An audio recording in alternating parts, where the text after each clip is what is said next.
Fixing an insecurity is not overcoming it. That is actually feeding into it. So the weirdest thing about overcoming insecurities is that fixing insecurities is not overcoming them. In fact, it just reinforces it. It just makes it go dormant. So this is the difference between fearlessness and courage. Very different things. To be courageous is to overcome your fear, to have the fear and to overcome it. To be fearless is to remove the fear. And then if it returns, you won't have courage, right? So I can do something like get drunk to overcome my fear, get some good old social courage. I mean, liquid courage and social lubricant before I go ask someone out on a date. Getting drunk doesn't overcome my insecurity. It just makes it temporarily disappear.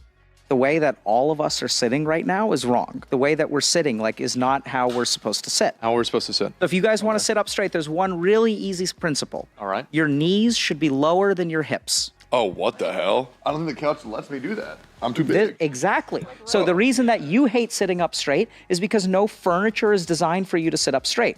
So I'll teach y'all something cool. I'm a okay? freak. So I'm going to sit like this. So this is easy for me to sit up straight. You guys may not be able to do that. No problem. If you sit on the cushion. Oh, on the cushion? But yeah, like that. I got it. So half and half is right. And notice what happens to your back. It doesn't feel weird anymore. It doesn't feel weird, or it does? It doesn't feel weird anymore. So isn't that weird that sitting up straight no longer feels weird? There's a really simple test that you can also do where if you sit at the edge of your chair and you put your feet out in front of you and you cross your legs, your back will naturally be straight. So edge of the chair, feet. Yeah, so scoot back just a little bit. And you notice the difference now? Yeah, definitely. I can feel it in my lower back. I really like something called urge surfing. So urge surfing is something that confuses a lot of people. So if you have a desire, Stephen, do you want anything right now? That house I've put an offer in. Okay, great. Oh, I'm getting a little bit hungry, so maybe some... In either case, if you don't get those things, the desire will disappear over time. If you don't get the house, 40 years from now, there may be a seed of desire left, but you're not gonna want that house 40, that's what's really confusing for people is people don't realize that if you do not give in to your desire, it'll disappear on its own. And people sort of know this if you've been hungry and you'll notice that you feel hungry, but if you don't feed yourself, the hunger goes away. It'll come back because it'll get recreated stronger by certain signals in your body, but the desire disappears if you don't give into it. So urge surfing is recognizing that you don't need to conquer your addiction. You need to wait it out. So if you have a desire for pornography, the desire will start, it'll increase, it'll peak, and then it'll disappear on its own. Any addictive substance. You just need to play the waiting game. So there are some people whose life is dictated by their feelings. They are propelled to action based on how they feel. If I am curious about something, I will look into it. If I am excited about playing this video game, I will play it. These people who have their actions tied to their feelings also engage in a lot of avoidance. This is the #1 sign. If you are living a life of avoidance, this means that your actions are controlled by your emotions. So I'm not going to do this because I feel embarrassed, although you may not even realize that. You'll find that you seem stuck. You don't do much, right? And you're like, I don't know why I do much. And then this is a very good experiment that you can do. Go and try to do something and notice what happens within you. What you will find is if you go and try to take some action, some kind of very strong discomfort will arise. And then what ends up happening, why do you avoid? Because if you engage in that action, it creates a negative feeling. So in order to manage the negative feeling, you avoid the situation.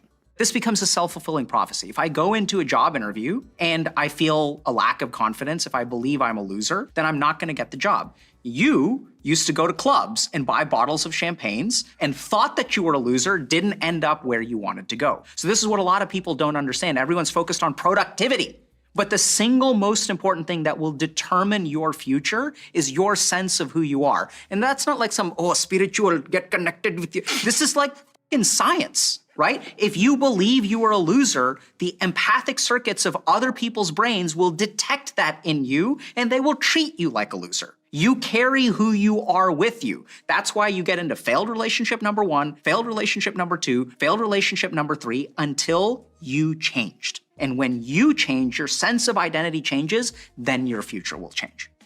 If you want to go to bed on time, it's not even about bedtime, it's about daytime. You have to understand, okay, what is the part of my brain that allows me to sleep or keeps me from sleeping? Because you want to sleep, but something in your brain is not letting you sleep. There are a couple of important inputs that we need to understand. Number one, any kind of work that we need to do, if your brain is not satisfied with what you've done today, it will keep you awake. So this first 4 hours of the day, you need to be as productive as possible. Next thing, any amount of pent-up emotions or stress will activate your mind and has been artificially suppressed. So you want to spend 1 hour just with unstructured mental activity. Next thing is there are certain dietary things that we can do. Be careful about super high-fat diets and have a decent amount of healthy carbohydrate before you go to bed. It's fine. I'm not talking about dessert. I'm talking about dinner. Complex carbohydrates will also leak glucose into your system, and glucose will actually suppress orexin and help you fall asleep. So you want to have maybe a really solid meal 2 hours before bed. And then no devices, folks. Hate to say it, but that's how it is.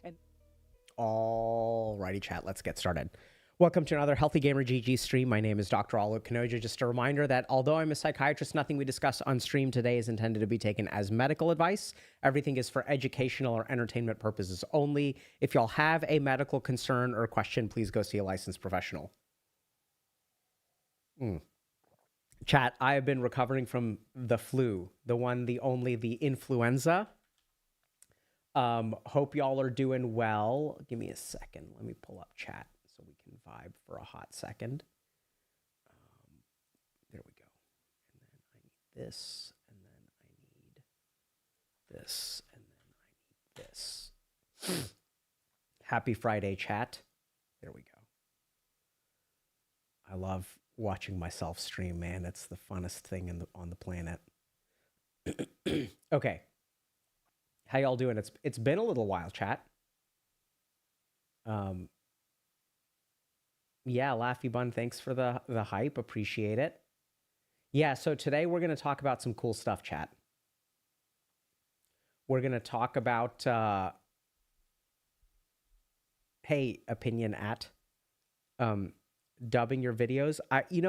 Something funny happened to me the other day, speaking of dubbing my videos. So I was at a pool, and a Chinese woman comes up to me and she's like, "Is this you?" And I saw that there was a video of me that had been dubbed into Mandarin. And it was like a short, and then she wanted to take a picture.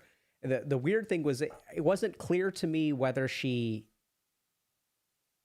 actually watched our content.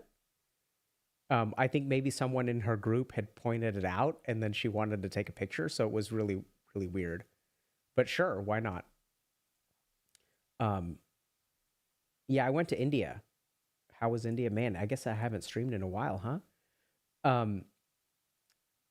I was mostly centered around Mumbai, but I went to Kaivalya Dham, which was awesome.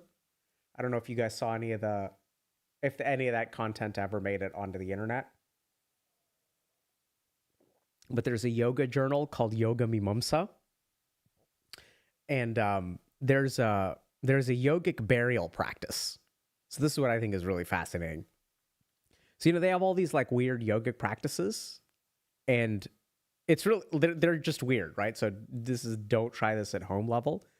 But you have all these people like who are in caves and stuff. You have all these people who are at very high altitudes. And I'm convinced that, well, not convinced, that's the wrong word. I really do think that a lot of this weird yogic stuff is like physiologic. So there's a yogic practice where you are in a pit, basically, and you get buried. And so someone studied this in a yoga journal, and they looked at basically how long a normal human can last in a pit. They were monitoring their CO2 levels and oxygen levels and stuff like that. And then if you do yogic practice, how long you can last in there. And I think a big part of this yogic stuff is about metabolic alkalotic, inducing a very good metabolic alkalotic system so that you can tolerate very high levels of CO2 from a respiratory acidosis with a compensatory metabolic alkalosis that then does weird stuff to your brain and then induces near-death experiences. And I think that's really what a lot of these weird yogic practices do. So I did some weird spiritual stuff in India again. Did not bury myself. I would not recommend that y'all do it. There's a particular way that you're supposed to do it, but I thought it was really fascinating. Um, yeah, you guys caught Tiger Belly? Yeah, Tiger Belly was a blast, man. Yeah, it sounds pretty wild and dangerous. It is. Yeah, I went to the one in Lonavala. Yeah. Tiger Belly was a lot of fun. I think, yeah, I think the comedian podcasts are a blast. I had fun on Flagrant.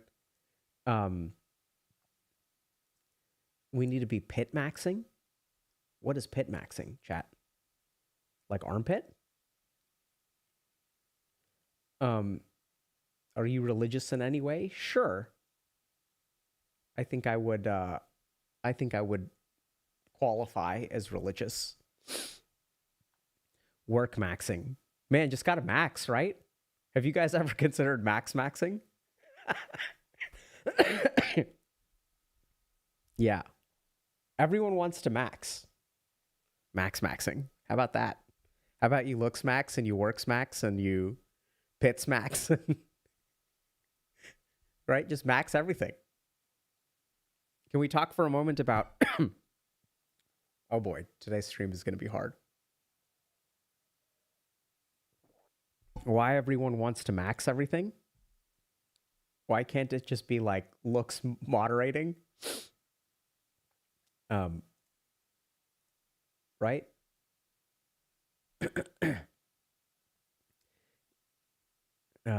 Happy to gynally join this stream. Great.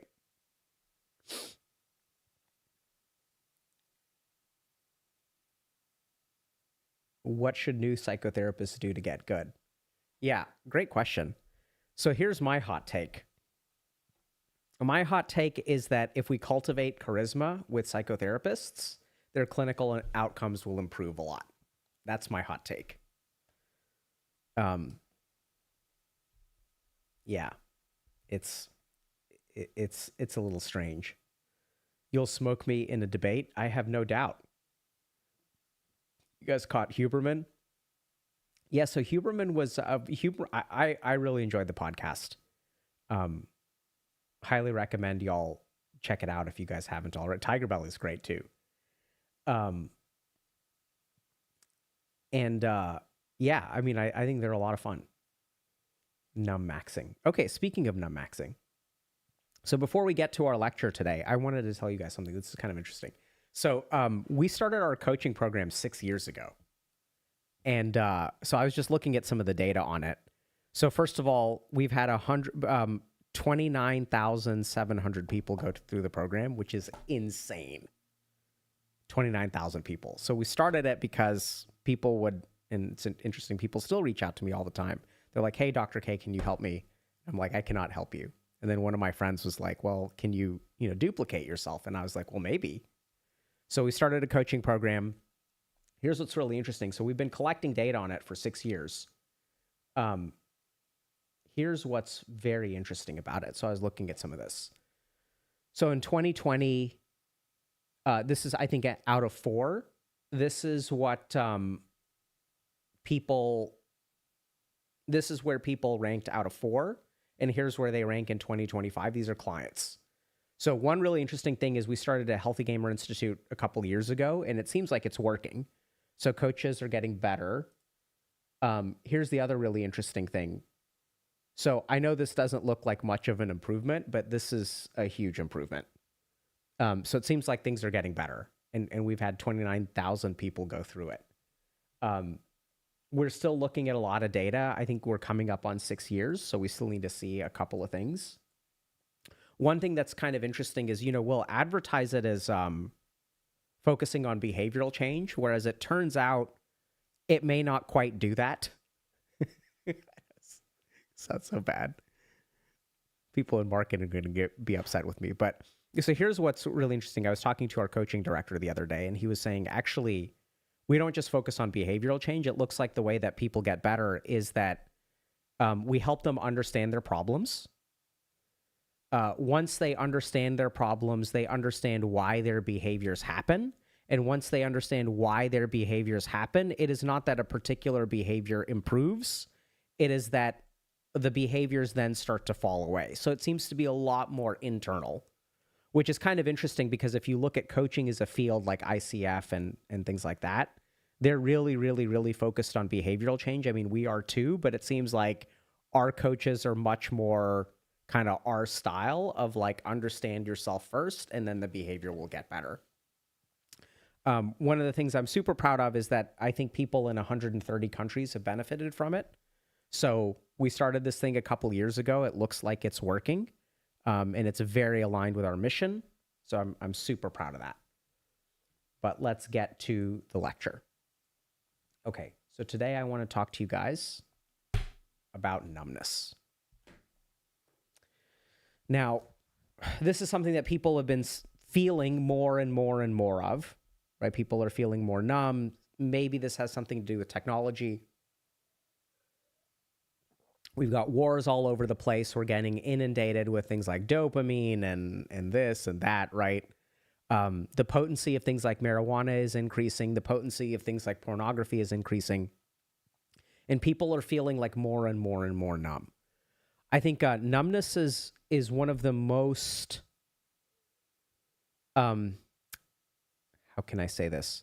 It is something that used to not be as huge of a problem as it is today, in my opinion. So I think that if you go back 20, 30, 40 years, if you go back in the history of psychiatry, a lot of it was about fixing pathologic states that were like present in some way. I feel depressed. I feel anxious. I'm psychotic, right? And we, as in the field of psychiatry, are better at dealing with this stuff, okay? So a good example of this is we have really good medications to deal with positive symptoms in schizophrenia. We are very bad at dealing with negative symptoms in schizophrenia. Positive symptoms in schizophrenia are things like hallucinations, delusions. So we can give people antipsychotic agents, dopaminergic blockading agents, and we can sort of help them stop hallucinating. But a big part of schizophrenia is amotivation. A big part of schizophrenia is flattened affect. So just not feeling a whole lot on the inside. We're not so good at that. And the other like insidious problem with numbness is that if you're, it's not clear what you're supposed to fix in numbness, right? So I don't know if this kind of makes sense, but like numbness is the absence of something. And if we look at the way that the human body works, forget about schizophrenia and complex psychological things. Our body sends us signals when something is wrong, right? So if I feel hungry, like I have this pit in my stomach, my body is sending me a signal, hey, something is wrong. If I have food poisoning, I'll feel nausea, right? I feel like vomiting. Oh my God. If I'm having a heart attack, I'll have left-sided chest pain that may radiate to the neck. So when we have a problem, pain is a really good example. Our body, our brain lets us know. So then there's a group of people who has a big problem, which is that the signal that they have, their experience of things, is actually an absence of signals. So I don't feel anything. And then that creates a very, very special problem. Because if you don't feel anything, how do you know what you're supposed to correct?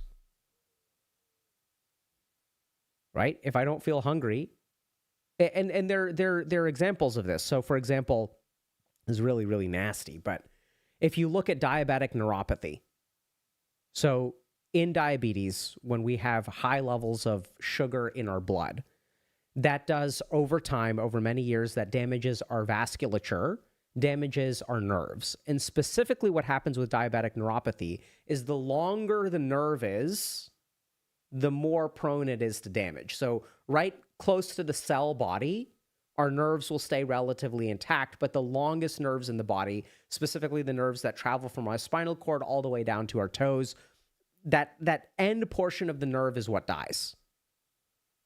And then people with diabetic neuropathy have a big problem because they no longer feel pain in their toes. As they no longer feel pain in their toes, fair warning here. Diabetic neuropathy in feet.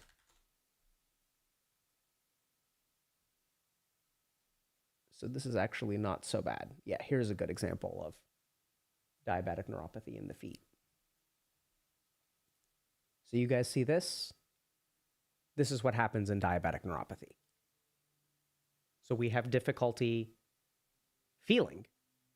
And when we have difficulty feeling, then we can't fix our problems. And so today what we're going to talk about is sort of a differential diagnosis. This is not medical treatment. This is not actually a diagnosable condition of numbness. So if you feel numb, why? Right? What are the different reasons that you could be feeling numb? And in order to do that, what we have to do is look at the systems of feeling. Because if you want to understand why you feel numb, the first place to start is to look at where feeling comes from. And if we understand where feeling comes from and what kinds of feelings are developed by what systems, then we may even be able to diagnose our numbness. Because not all numbness is the same. So sometimes when people say they feel numb, what they really are is burnt out. Sometimes when people say they feel numb, what they really lack is an internal passion. Sometimes when they feel numb, what they really feel is, what their experience is dissociation. Right? So the subjective experience of I don't feel anything, I feel numb, can be evaluated. And once we understand what the source of that numbness is, then we can understand how to feel again. More importantly than just how to feel again, we can understand why we're numb in the first place. Why is the system active in this way? And what makes it hard to feel to begin with? Okay? So here's what's going to be tricky about this. We can think about numbness across a person. And what do I mean by across? So we can look at numbness from the perspective of neurotransmitters. We can look at the perspective of numbness across circuits. Okay? We can look at numbness as, let's say, emergent neuropsychiatric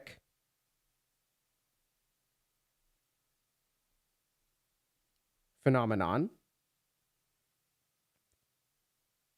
Now, what does that mean? What the hell does that mean? So I'm going to show you guys a quick paper, okay? Oh, feet. Right, so emotional blunting associated with SSRI-induced sexual dysfunction. Do SSRIs inhibit emotional responses? So this paper looks at serotonin. And we know that one of the side effects of SSRIs is that people feel emotionally numb. Some people argue that actually that's the only benefit of SSRIs is that they numb us, right? So their fundamental thing, they don't improve our mood. What they do is numb our negative mood. So if we look at SSRI-induced emotional numbness, this is at the level, of neurotransmitter, 5-HT is serotonin.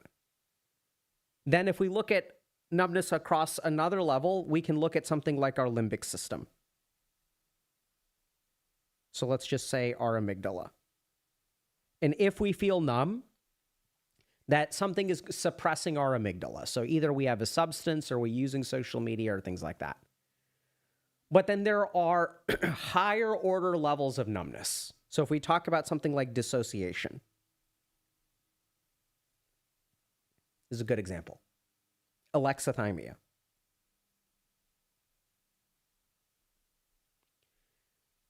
So alexithymia is emotional color blindness. So it's not that we're numb, it's that we're colorblind.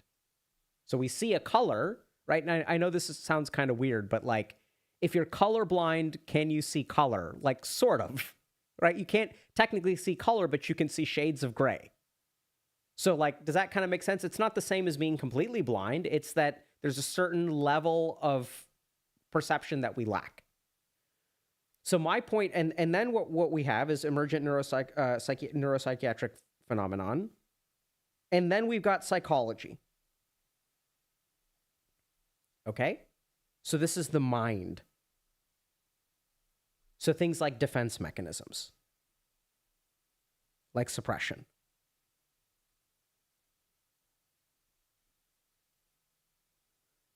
So when I sit with people and they come into my office and they say, I feel dead inside, I feel numb, I think about all of these dimensions.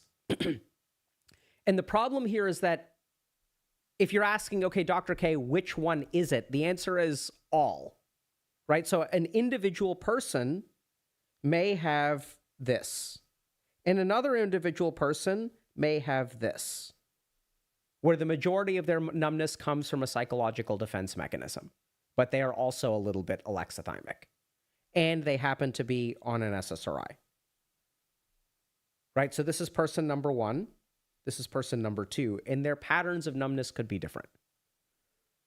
The good news is if we can understand what kind of numbness you have, then we may discover a way to start feeling again. Okay, so let's dive in. Does this make sense? So which one is it? Who knows? Okay. Okay, so let's start with neurotransmitters. We're going to start with 5-HT, serotonin. So like we looked at earlier, there's a paper that shows, I personally think this is like correct, basically. I think that SSRIs are really good at inducing numbness in a subset of people. I don't quite agree 100% with some of the people, like Mark Horowitz is a good example. We've had him on stream before. Love the work that he's done overall. I think he's made some really strong contributions to questioning this idea that depression is a serotonin deficiency. And I like his paper in molecular psychiatry. Okay. So patients reported significantly less ability to cry, irritation, care about others' feelings, sadness, erotic dreaming, creativity, surprise, anger, expression of their feelings, worry over things or situations, sexual pleasure, and interest in sex. Right? So this implies there's numbness. So let's understand a little bit about how serotonin works. So serotonin tends to be associated with mood. When we see dysfunctions in the serotonin system, we'll have problems like anxiety and depression. So let's examine this for a moment. Okay. So there are polymorphisms of serotonin receptors. So what does that mean? So we have genes, right? I'm going to try to draw a DNA. This is supposed to be a counter helix, the double helix, okay? And then some people will have a green over here. Some people will have a red over here. This is what we call polymorphisms. So there are some people who their serotonin transporters are short. They've got shorties. Okay? And when they have short serotonin transporters, their risk for things like depression and anxiety go up. So we know that the serotonin system is associated with mood, depression, and anxiety. Now, here's the really interesting thing. The serotonin system, because everything is connected in the brain, is connected with our dopaminergic system and our norepinephrine system. So sometimes when we increase serotonin transmission, we will see a paradoxical decrease in these two systems. So the dopaminergic system, especially in the VTA or nucleus accumbens, is associated with pleasure and reward. And the norepinephrine system is associated with arousal. Okay? So if you look at, for example, a medication called bupropion, this is also affects the norepinephrine system. So when people have SSRI-induced sexual dysfunction, induced numbness, we will oftentimes add bupropion because this kind of boosts this up. Okay? So the SSRI increases our 5-HT, which in turn decreases our norepinephrine transmission, which in turn decreases the sense of arousal. And we don't just mean sexual arousal. People feel sluggish It's a wakefulness too. And then what we'll do is we'll add a little bit of bupropion, which bumps this up, and then hopefully bumps this up, and it can deal with the side effects of an SSRI. Okay? So, one system of numbness is potentially the serotonergic system. Now, there's another really interesting kind of example of this, which is that when people are depressed, they become anhedonic. Okay?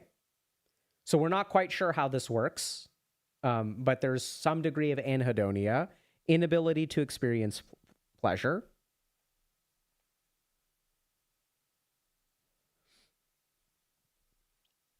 And this is probably mediated by dopamine in some way, right? So if our dopaminergic system is messed up, then we become anhedonic. Another good example of this is why sometimes people who are depressed become vulnerable to addictions. So let's think about this, okay?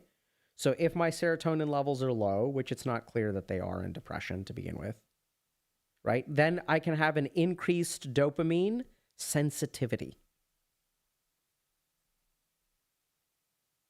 I feel crappy, so I'm going to eat a bucket of ice cream. It's going to give me some sense of pleasure, some sense of joy, right? It's going to give me something. And then this is where if we look at happiness and pleasure, there is something called hedonic pleasure, and there is something called eudaimonic pleasure. Actually, not really eudaimonic pleasure, eudaimonia. So this is eudaimonia. This is sort of a sense of contentment, peace, arguably mediated by serotonin, and hedonic is mediated actually by cannabis. No, I mean, not cannabis, sorry, that's the wrong term. It's not mediated by cannabis, it's mediated by THC and dopamine. Actually, not THC, this is wrong. Flu is catching up with me, chat. Endocannabinoid.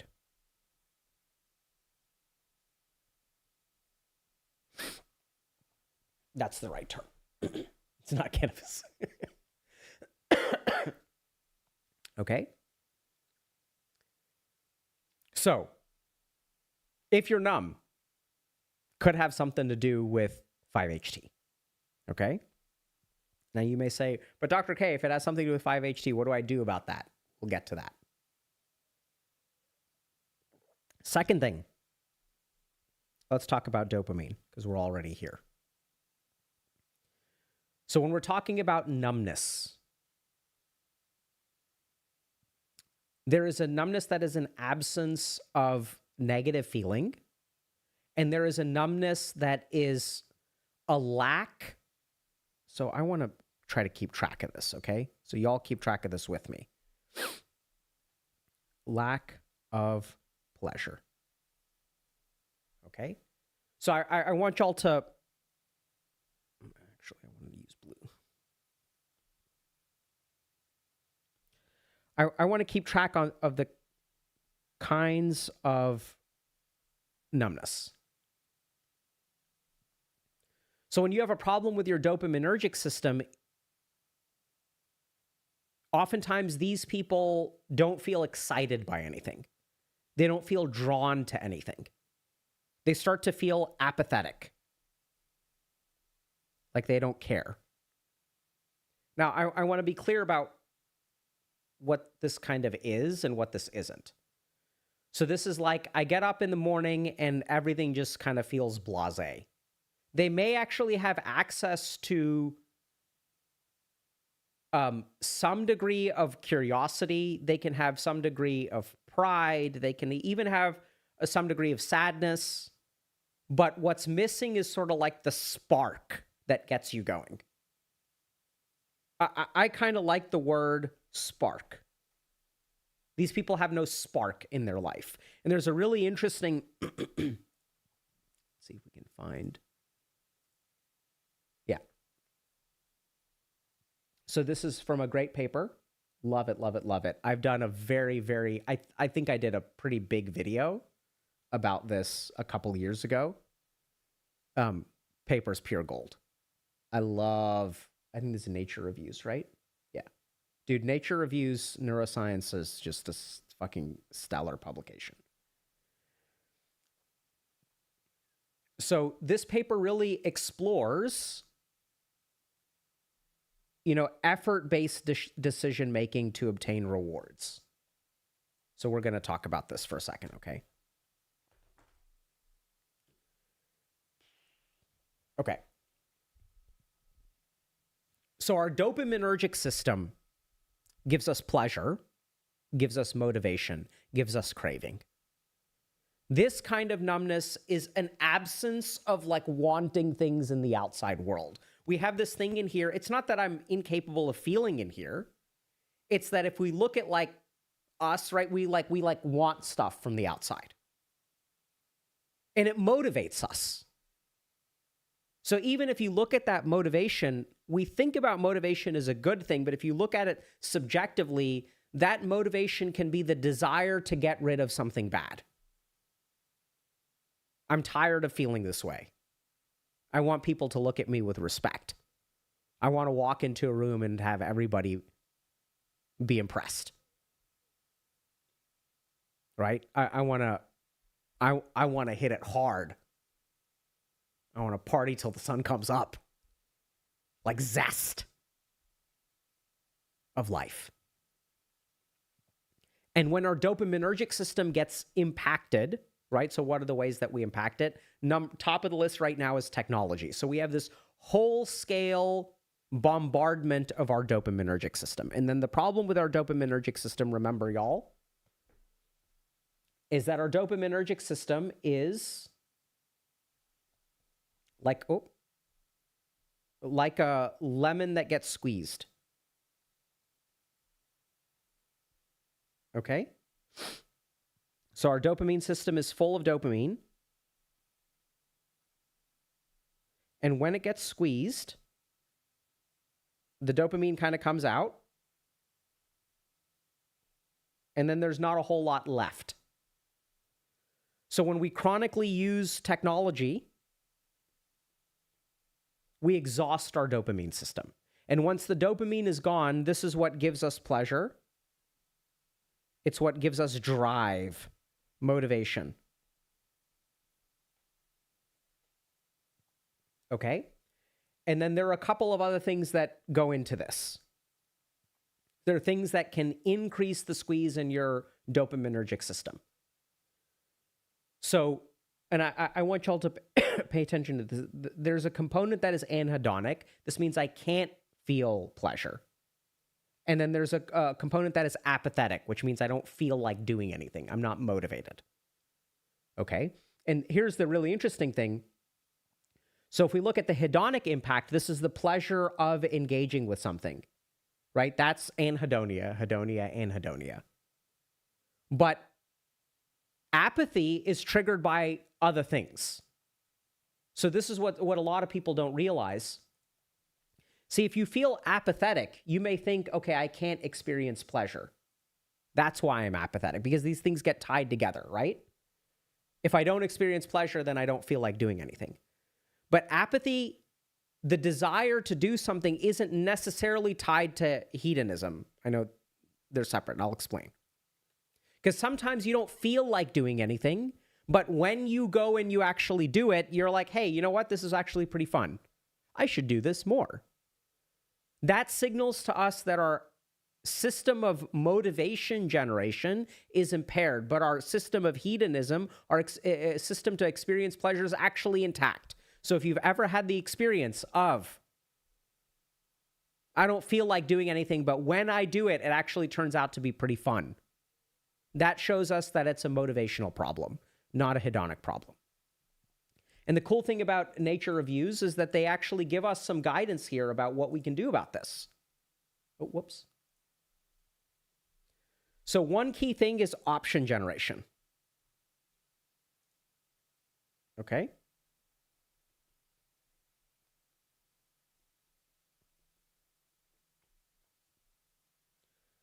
So if you give human beings options, they are more likely to act. right? So a really good example of this is, when you have a young kid, pediatricians will do, some counseling for new parents, and they'll say like, okay, if you're having your trouble getting your kid out of the house, ask them which one they want to do first. Do you want to put on your jacket first, or do you want to put on your shoes first? Human beings are more likely to engage in behaviors if we give them options. So dating apps figured this out. Grocery stores figured this out. If we give people options, they're more likely to do stuff. Now, what do we see in today's world? A whole-scale perception of a lack of options. You may say, hold on a second, Dr. Gary, didn't you just say dating apps and Amazon and grocery stores give us tons of options? Yeah, but you don't feel like you have options in life, right? You have to go to work every day. Oh my God.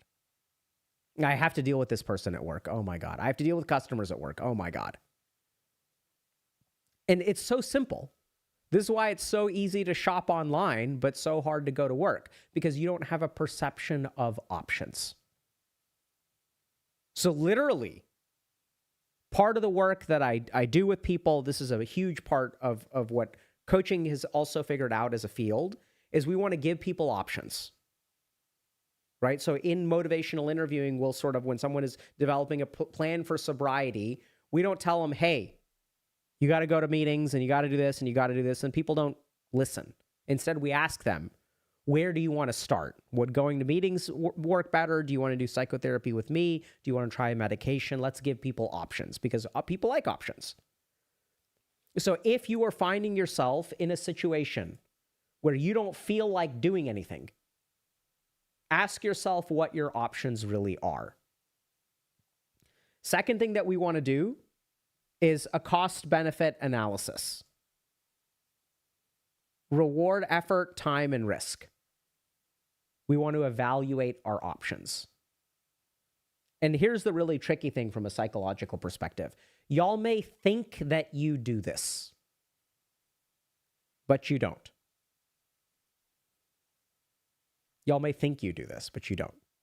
What are your options at work? There's nothing I can do.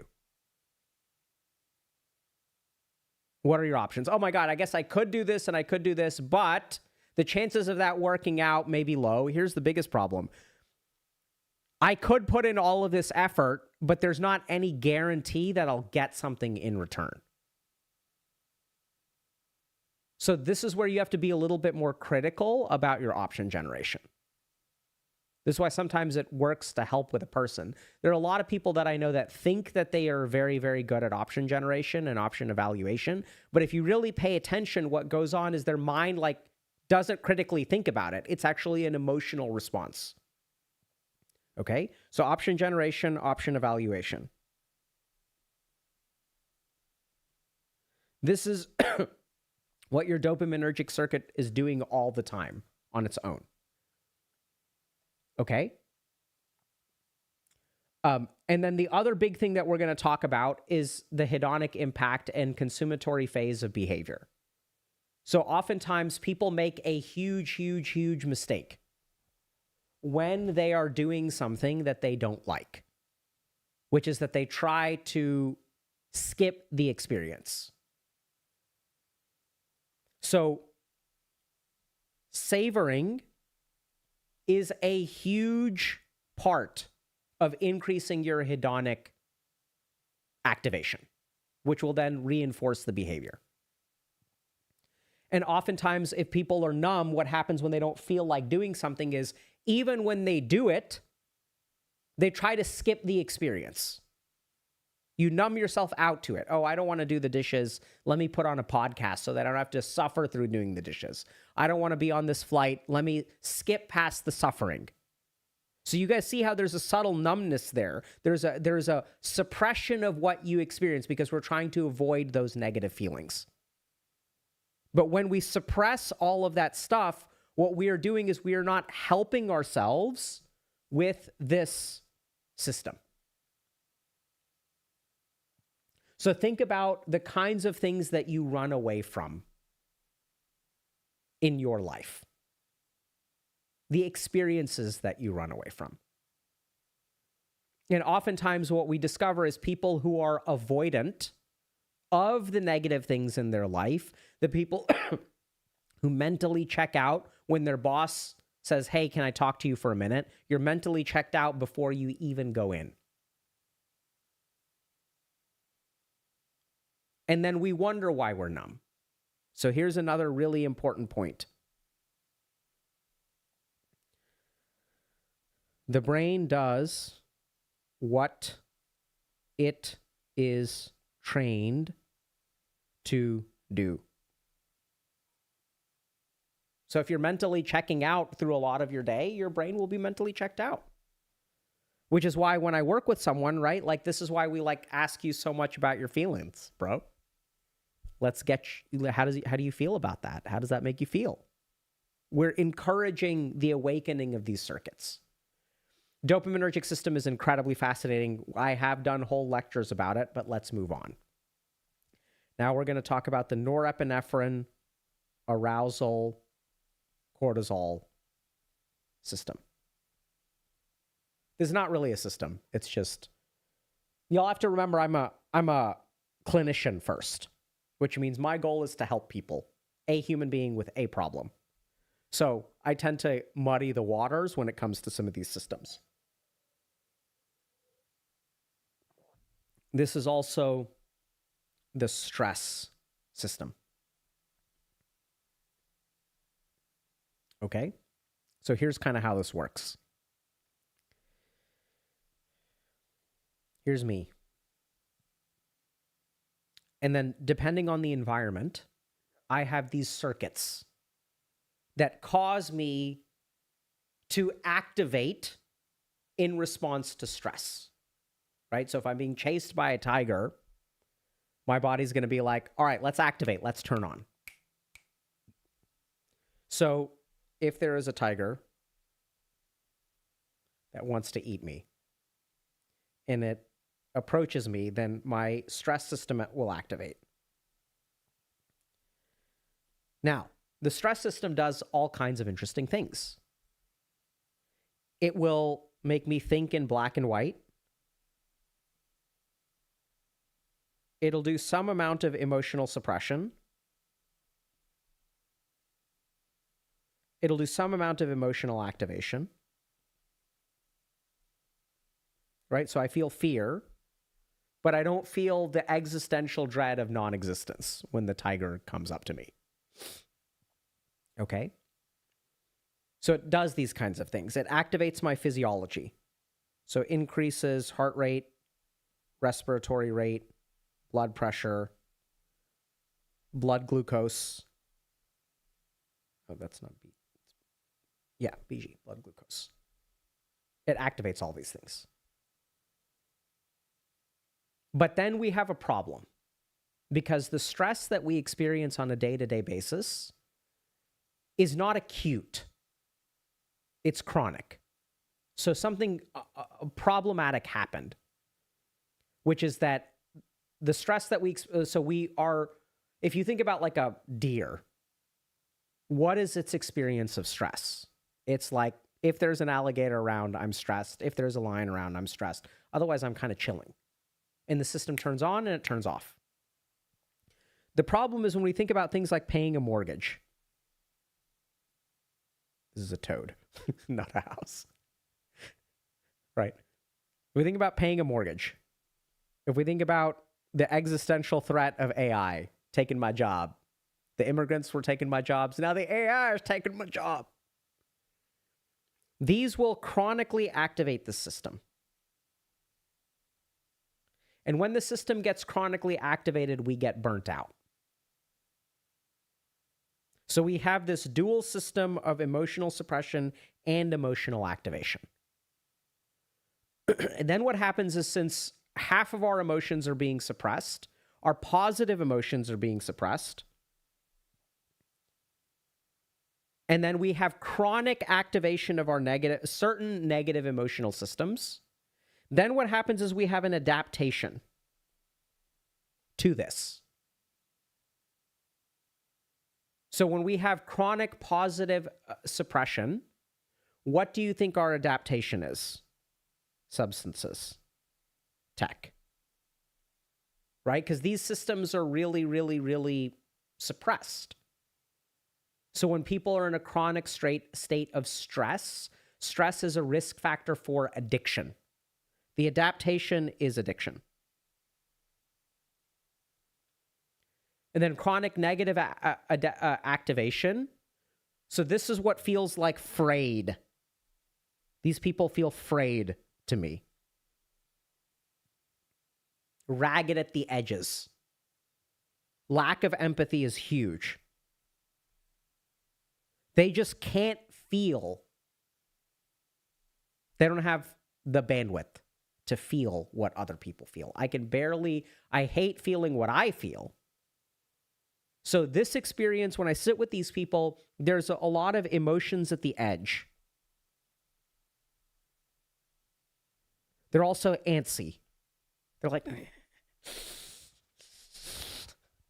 ah. There's a lot right under the surface that they're trying to push away.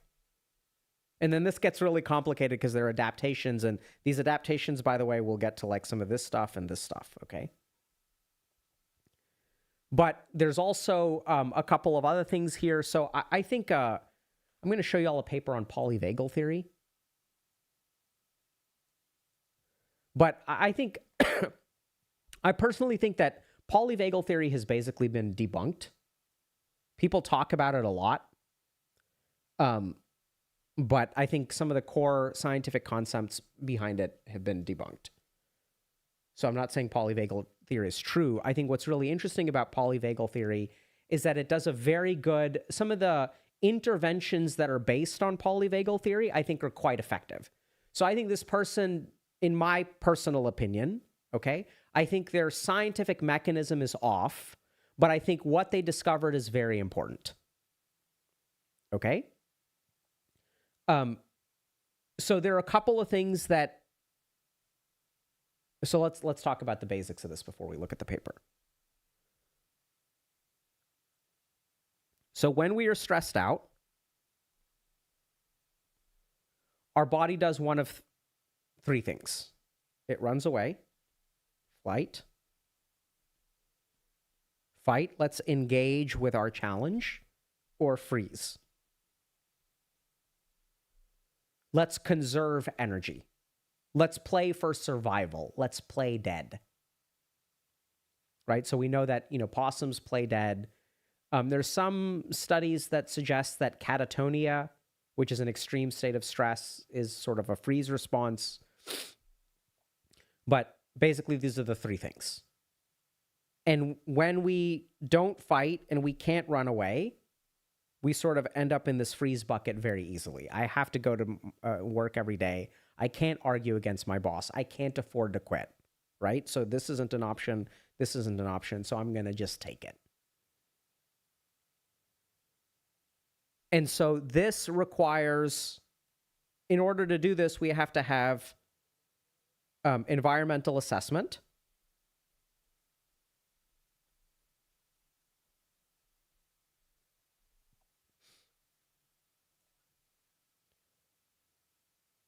And then if we perceive it as safe, we're going to inhibit these limbic structures that control fight, flight, or freeze. So basically what happens is this system gets run really ragged. So either we are assessing threats constantly in the environment, and then we're sort of winding up freezing. And then once the system activates, it is suppressing these parts of ourselves. It's suppressing some of our motivational circuitry. It's suppressing, a lot of people will wonder, I have all these things that I want to do. Why don't I ever do them? If you're in survival mode, the part of your brain that is planning about building something towards the future is shut off. Right? And a lot of people, I feel like I'm sort of belaboring a point, but I want to make this super clear. See, if you're in a situation where you are struggling to survive, if that's what it feels like,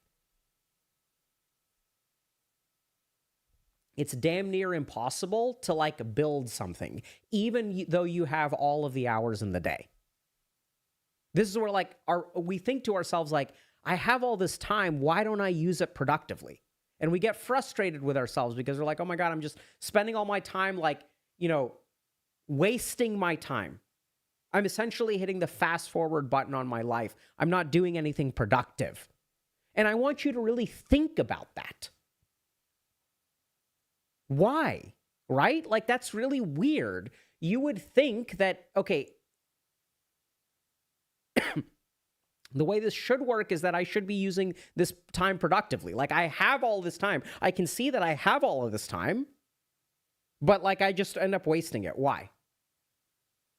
And that's because if you're in a state of high stress, that is literally altering blood flow to different parts of your brain. So sometimes when I'm dealing with like dead bedroom in my practice, we'll ask some really basic questions. Like, what's sleeping like? Oftentimes when you have like new kids in the house, right? Or a newborn or something like that, sexual intimacy goes down, emotional intimacy goes down, and it's just because their body is not designed for this. Their body is sending them signals like, you don't feel frisky, and like one good night's sleep, and suddenly the sexual intimacy is back on, baby. So a lot of times what happens is I see this so much where it's like, I can't fix my problems. I can't avoid my problems. I may be able to avoid them psychologically by mentally checking out and stuff like that, but I really can't run away from this problem. Do y'all understand that, like, we talk that you shouldn't run away from your problems? This is dumb. Running away from your problems is great. Running away from our problems is why antelope run fast. Most organisms, most mammals on the planet, most vertebrates live a life of avoidance. That's like how we survive. Avoidance is baked in. Right? It's why, as human beings, like, you know, running away is something that we're really good at. Hiding is something that we're really good at. Building shelter, the umbrella, is running away from the rain. The roof is running away from the rain. So if you can't fix your problems and you can't run away from your problems, then your brain is like, and you feel stressed. Then your brain is like, wait it out, bro. Wait it out, girl. Freeze. Passage of time is our strategy. And like, look at a turtle. Waiting it out is like literally what they've evolved to do. And we've evolved to do it as well. Possums have evolved to do it as well. So instead of forcing yourself to try to change, right? This is what's, I need to show you guys this. I was just so happy about this. But I don't want to, I want to show you guys something. I got this message the other day. And I need to not get leaked. So I'm going to do things on Paint for a second, okay, chat? Hold on. I want to show you guys something. Okay. Okay, chat, I have to edit because this is some internal company shit, so I can't just show you guys. Hold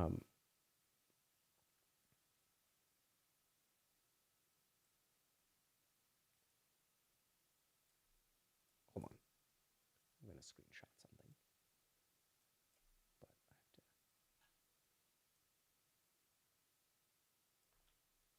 Oh.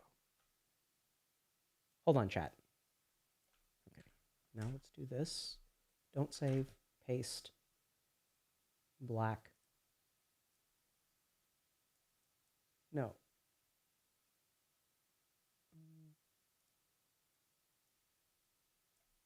Need to increase the thickness of the line. I'm trying to edit this out. Okay.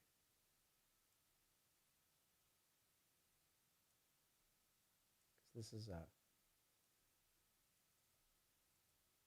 okay. I got it, chat. I got it. Figured it out. This is what I think is really cool.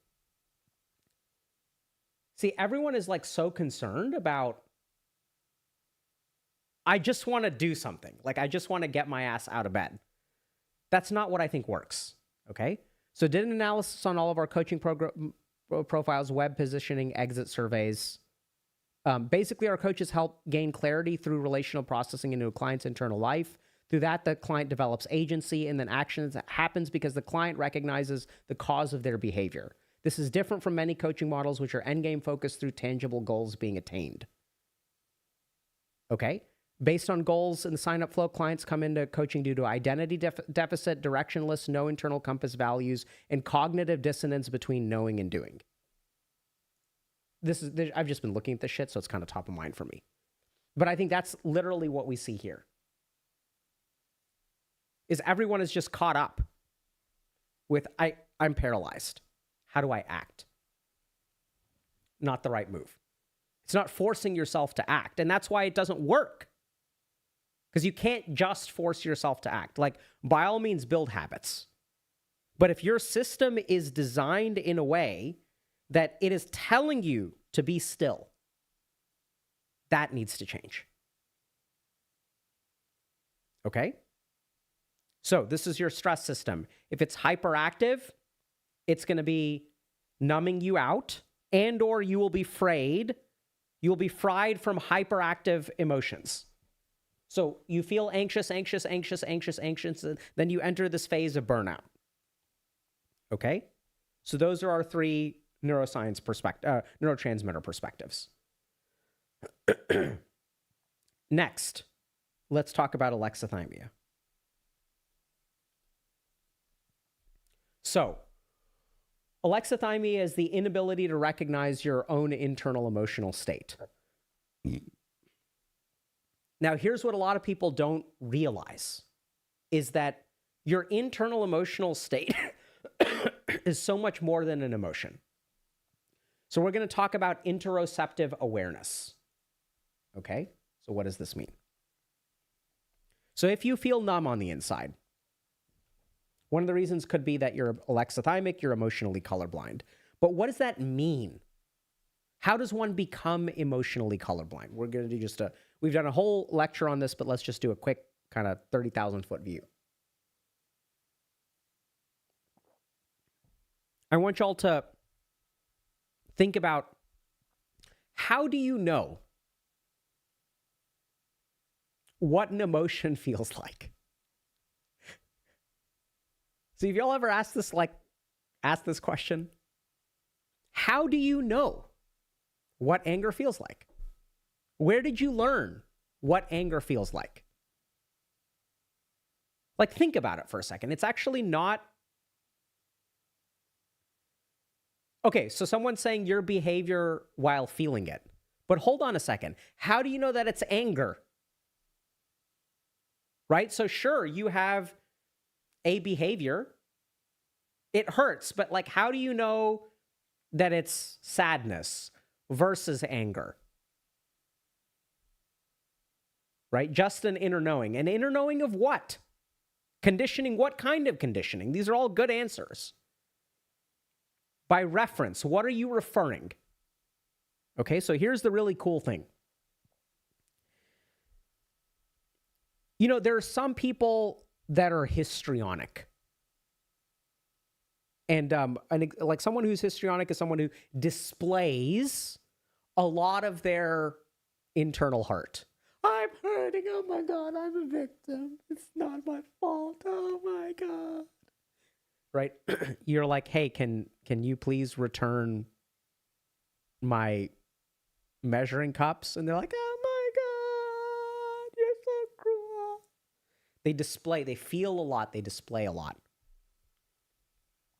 And so if we look at people who are very, very anxious and are hypochondriacs, they have something called visceral hypersensitivity, which means that the signals in here all get ramped up. That's why they're hypochondriacs, because they're like, oh my God, I have a little bit of gas in my stomach and my intestines. That means that I may have cancer. Oh my God, I can feel it so much and it's such a sharp pain and it's not going away. Literally, the signal from the inside of their body, the volume is turned way up. So they attach a lot of importance to it.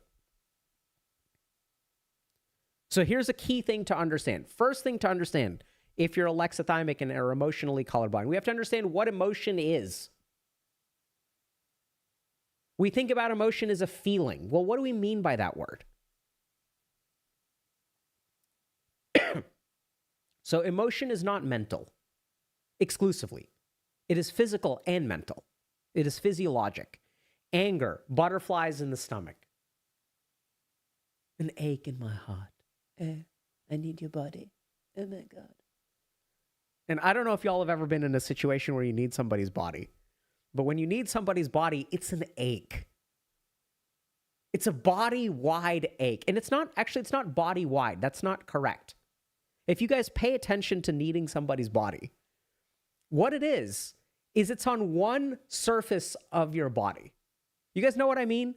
It's on the ventral surface or it's on the dorsal surface. It's never both, or maybe it can be. Sometimes it can be, right? But sometimes it's like you need, I need you like here, like here. Like I need you like this, like right here. Longing is an ache on the ventral surface of your body. Or it can be an ache on the back of your body where I need to be the little spoon. I want to be my turn to be little spoon. I want you back here and I want arms around and hold, squeeze it. Right? So we think about these emotions, but it's not just butterflies in the stomach. It's like proprioception in its weight. Like I remember, the thing that I miss about having babies is the density. You guys ever wonder, like it's kind of hard to understand, but if you like look at like, how like there comes a point where some adults become obsessed with holding babies. And they become like fucking nuts. They're like, oh my God, like, let me hold the baby. Let me hold it. Let me hold it. Let me hold it. Can I hold it? Can I hold it? Please. Oh my God. Come to me, little one. Come, let me hold you. And then you're like, no, like my baby has never met you before. My baby's not really comfortable with that. Like, will you please stop trying to steal my baby? And it's because there's a certain sensation. There's a certain density to a baby, which unless you've held a baby a lot, you don't know what I'm talking about, right? There's just a lot of, they're like packed in there. They're just dense. And so we have all of these physical sensations that we call, that having awareness of is something called an interoceptive awareness. Okay? Interoceptive awareness skills for emotional regulation. So literally the way that we know what we feel is through a combination of stuff. It is through the reflections of the people around us. Oh my God, is little baby hurting? You must be so angry. Look at you. You're such a big boy. Look at you did such a big poo-poo. Wow. Amazing. Look at you pulled up your diaper all by yourself. Let's go. Right? So there are exaggerated facial expressions, which is a big part of emotion. There are internal signals that you have to be aware of. And then what happens, I want y'all to think about this, okay? So as your brain is developing, you're getting external signals from other people. You're getting a certain character of your thoughts. I'm not angry, I'm right. Right? And it's so interesting because recognizing emotion is not so easy. I'm not angry, I'm right.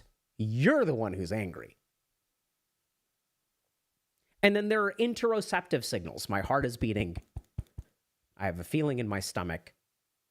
And literally, unless we integrate all of those things, we will not know what we feel. And so there's a really interesting relationship. I hate this.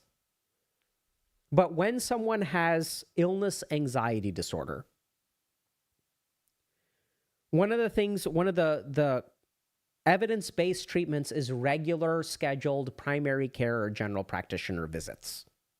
So someone comes in, remember they have the visceral hypersensitivity, so they're feeling all kinds of stuff that like you and I don't feel. This is a big thing to understand. And then we have them meet with a psychologist. We'll have them meet with a primary care person regularly. We're not going to run tests. We're not going to do another MRI. Certainly ain't going to biopsy your belly again. Already done 2 is enough. And so we convince these people, we treat these people like they're crazy. We tell them it's all in your head. But that's not why these things work. It's not all in your head. There's visceral hypersensitivity. But here's the cool thing. When we help them emotionally, it translates physically. Right? There's a very tight relationship between emotional processing and various physical illnesses. Stress, Takotsubo cardiomyopathy after a breakup. Men are, the day after a breakup, there's a spike in risk of heart attack. So the way that we feel and the function of our body are one and the same. So alexithymia happens, and then what happens when I sit with someone who has alexithymia is they don't know what they feel, but they have all these physical sensations. I feel an ache in my back. Everybody's got back pain. Right? And we think it's because we're sitting at computers all day. That has a lot to do with it. But is there any correlation between the decline in our mental health and back pain? There's certainly a correlation. Is there a causation? It's not something that's been well explored outside of things like yoga, where they've said spinal health is really, really good for enlightenment, is necessary. Interesting, right? And everyone's got back pain. We have a mental health crisis, but those things aren't related, or they're related through a confounding variable, which is everyone's on a computer, and the computer is poisoning our mind and it's damaging our back. But is there a direct effect? I imagine so. So the reason we're numb is because we don't know what an emotion looks like. Actually, what it is, without this interoceptive awareness and integration of external signals and all this kind of stuff, unless we put all of these things together, that's what an emotion is.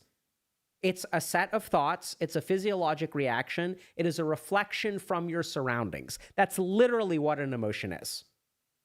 And if we have the appropriate upbringing, a healthy upbringing, we put our brain stitches all of these things together.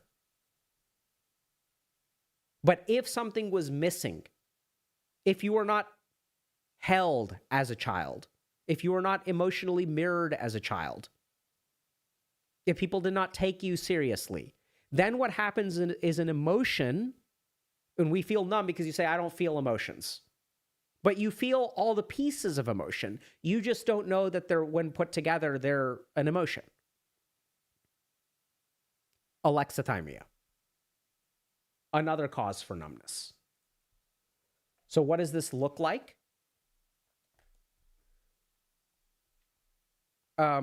Oftentimes hypercognitive.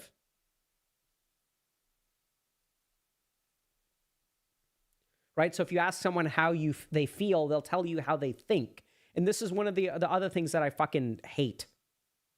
We do this to a lot of people who are alexithymic, especially men, where we make them feel stupid. And we force them to use emotional language. And we don't acknowledge that this person doesn't have access to that. It's like asking a blind person, what do you see, over and over and over again, and asking someone, how do you feel? If they can't answer the question, they don't have the capacity to it. Stop asking the question.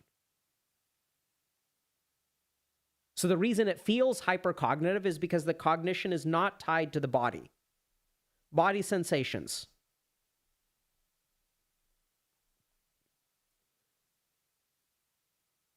Right? And they'll say, I feel numb. But do you have stuff going on in your body? You have weird sensations in your body? Do you feel tightness in your throat, tightness in your chest? Does your mind have a lot of cognitions? Are there things that you run away from?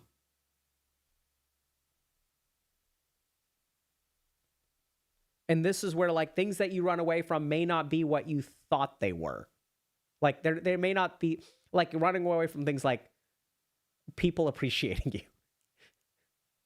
Really common. I don't mean just shit that's scary and shit that's bad. I mean weird stuff. Another part of alexithymia that's really common is preference for big signals.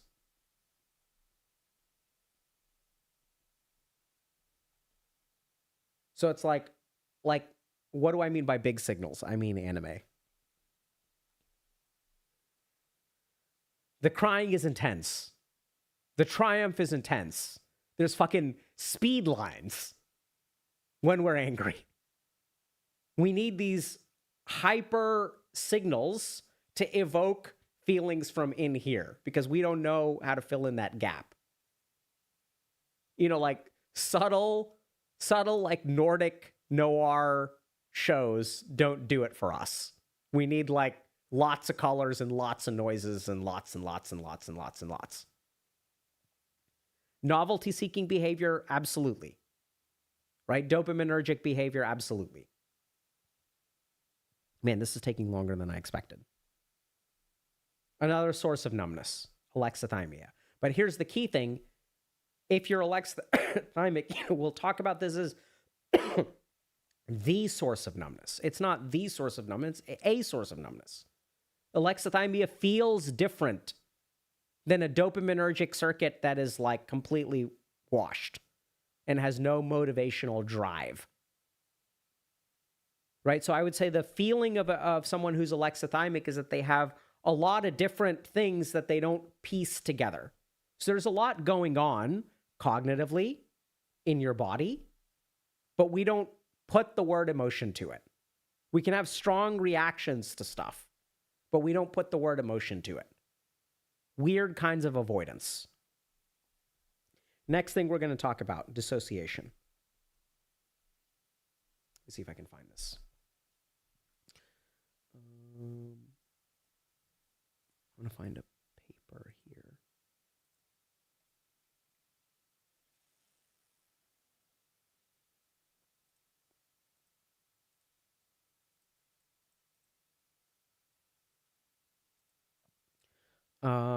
Give me a second, chat. I need to find.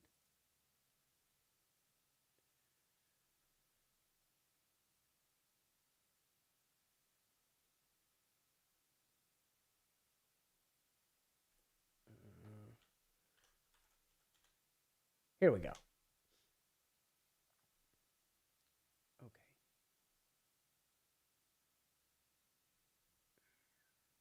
Let me pull up this paper real quick, chat.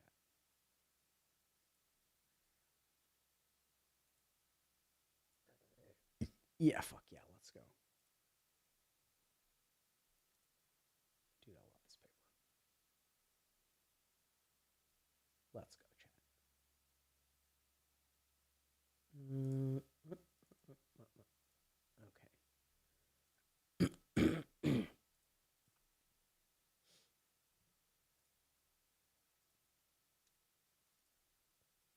Yeah, this is fun. This is a good one.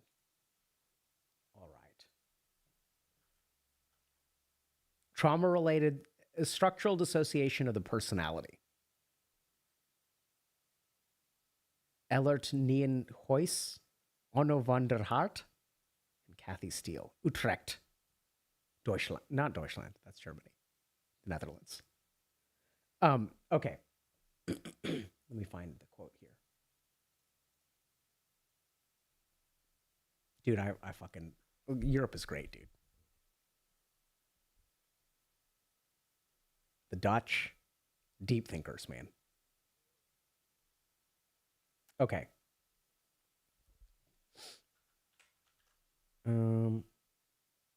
Primary structural... structural... Yes, okay. Myers described this as the primary structural dissociation in terms of dividedness between the apparently normal personality and the emotional personality.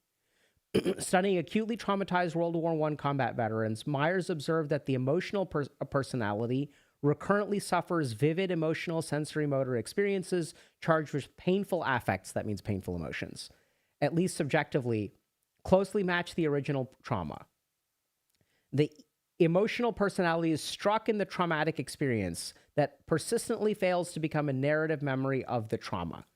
The apparently normal personality, on the other hand, is associated with avoidance of the traumatic memories, detachment, numbing, and partial or complete amnesia. Okay? I don't know if that made sense to y'all, but let's explain it. So here's what the dissociative numbness looks like, right? So are you alexithymic or are you dissociating? So with dissociation, so normally what happens is I have emotional experiences. And those emotional experiences get woven into a narrative and they become a part of me. Right? So hi, I'm Dr. K. I am a position 5 Dota 2 player.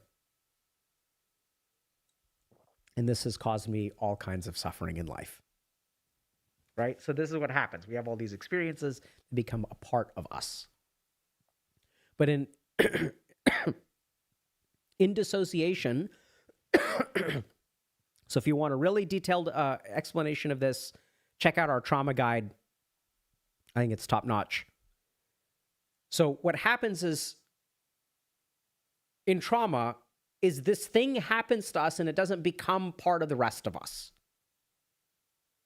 So basically, like in what Myers described is that we have this strong emotional thing that just stays walled off.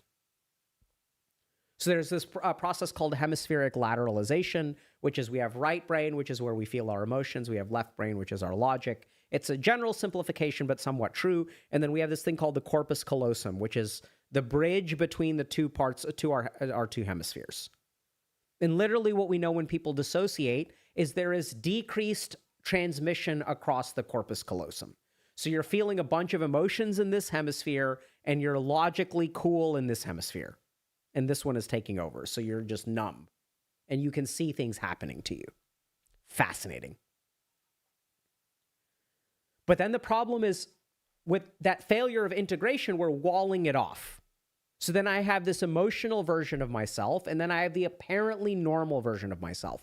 When the emotional version of myself activates, first of all, it never becomes a memory, right? So if we think about trauma, we're like, oh yeah, this thing happened to me in the past. The whole problem with trauma is that it doesn't become the past. It stays in the present. And this is what's so confusing about it is people were like, but this person abused you years ago. Why are you still hung up on it? Well, it's because in their mind, the abuse didn't happen in the years ago. It's happening today. It could happen tomorrow. It's not actually in the memory. There's a problem with memory consolidation.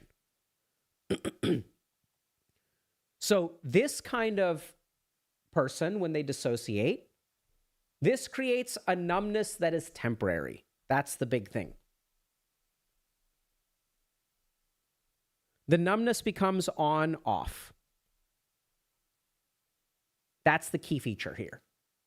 So either you get hyperactive or you are the apparently normal personality. But in the apparently normal personality, there is still a set of emotions that is walled off. So literally, like what this looks like is, here's your mind. And then I've got this section over here that's on fire. And oftentimes what happens is I'm totally fine out here, or I'm on fire in here. And then I move between the two frequently. So you kind of lose it, and there's a ton of emotion. And then there's complete normalcy. It's like really, really, really bizarre. And when people feel numb, the reason they feel numb is because there's a bunch of emotion that's walled off like an abscess. So do you get bursts of emotion?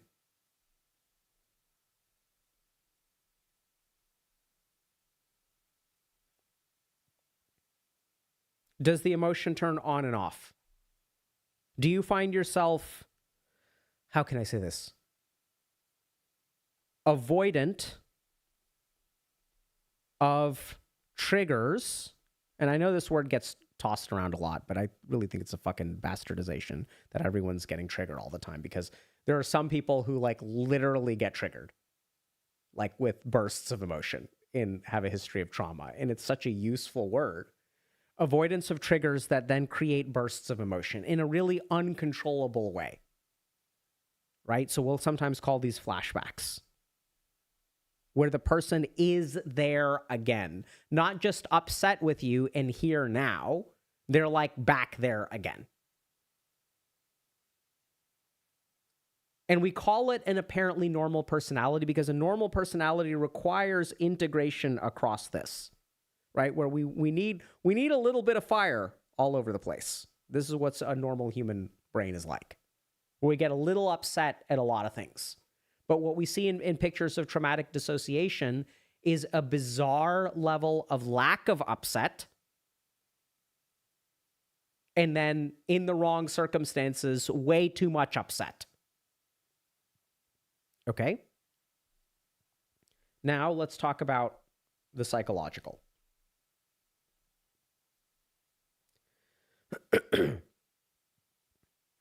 So psychological numbness is sort of like a different thing. Okay? I mean, does it involve the brain? Sure. Is it alexithymia? Why not? Is there dissociation? Sure. Does it have a problem with interoceptive awareness? Why not?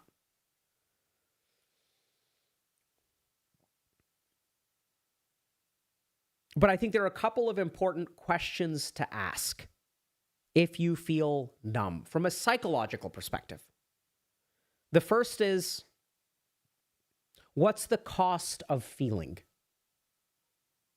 And this is the most important, in my experience, this is the most important question to answer. It is not the most important question to ask. Now, since I'm feeling the Friday, let me ask y'all a question. Let's see how good y'all are. If it's the most important question to answer, but it is not the most important question to ask, how does that work?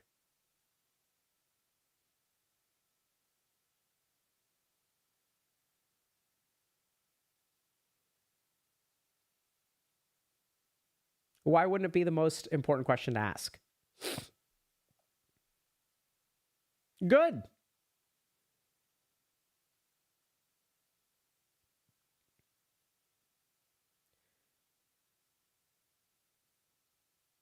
Yeah, good. Right? So good. You guys are basically on the right. I guess I guess I do expect a lot from y'all, which is why I asked that question. I'm trying to trick you. Be careful. Yes.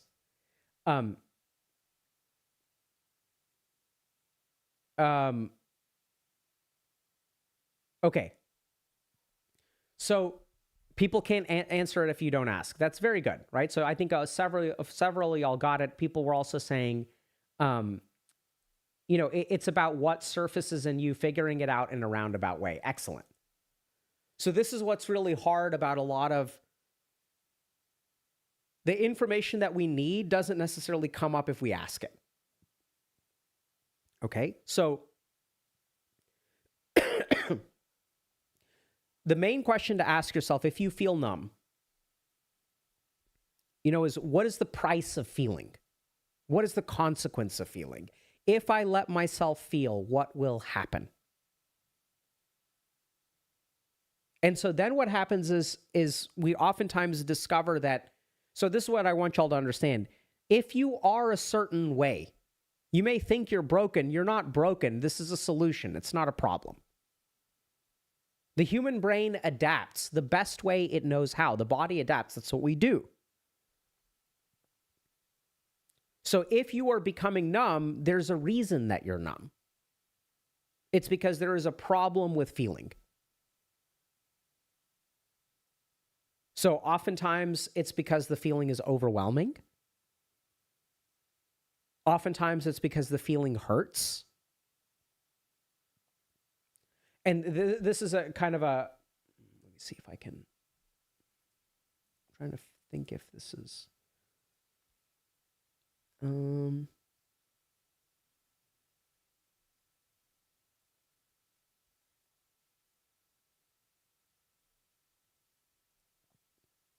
yeah, I think this is a bit too complicated, but yeah, from a psychological perspective, we really have to understand that suppression, for example, is a psychological defense mechanism. So we're trying to push something down Repression, so suppression is when you do it consciously. Repression is when you do it automatically.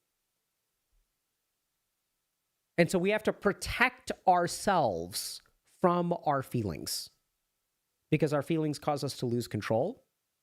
Our feelings hurt. Those are number one and number two. And a lot of people will say, like, what's the point of talking about my feelings? It doesn't help my situation at all. And this is the sad thing, is that I think sometimes those people are correct, right? I think we have to be careful about assuming that talking about your feelings will be sufficient to improve your life. I think talking about our feelings is a way of understanding ourselves. It's a way of toning down when we talk about things, that it becomes weaker. So literally, this is so interesting. When you put words to your emotions, a necessary part of that process is your linguistic cortex, the part that selects language, requires tamping down of your emotional circuitry.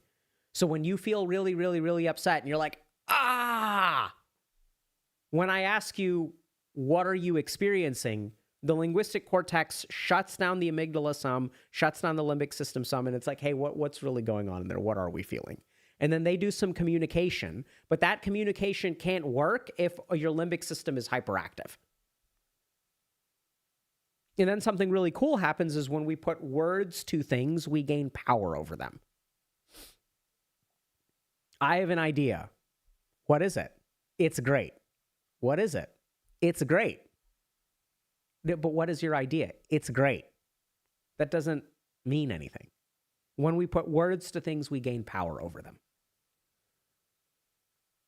So some of the numbness that we feel is simply suppression. It's repression. It's all kinds of other psychological defense mechanisms. But we are numb because we can't afford not to be.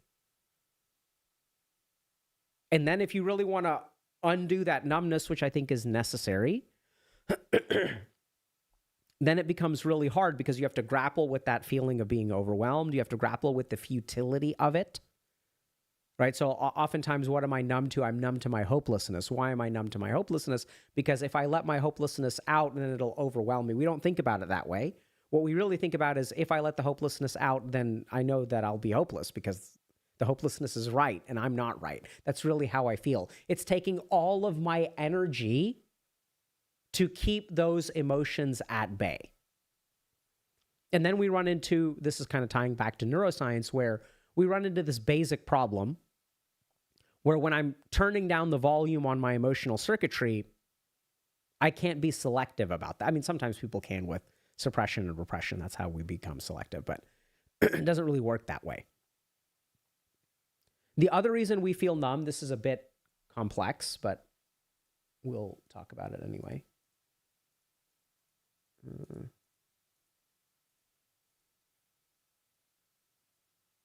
Here, I want to show you guys this passage. Just one example. This figure gets its energy from hatred, aggression, and negative affect that the traumatized child feels in its moments of abuse, but can rarely express toward its abusers. Fairbairn suggests that the child uses a maximum of its aggression to suppress a maximum of its libidinal need. The result is an attack by an internal saboteur on the libidinal ego.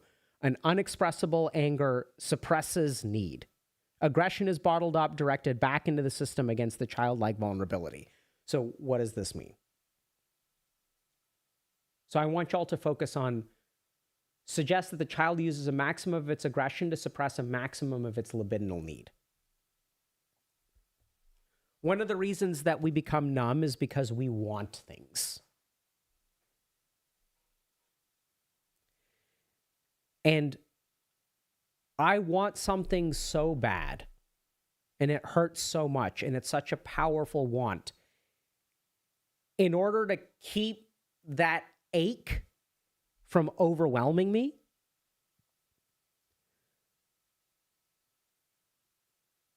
I need another psychological force to suppress it. And aggression is really great at doing that. So what happens is I take the parts of myself that want. I want to be loved. Instead, what do? I turn it into self-loathing. Stop being such a pussy. I want to be respected. Stop being so ego-oriented and focused on the opinion of others. I want to be appreciated, respected. Stop being so narcissistic. Stop being someone who craves the attention and approval of others. Like, why are you being weak?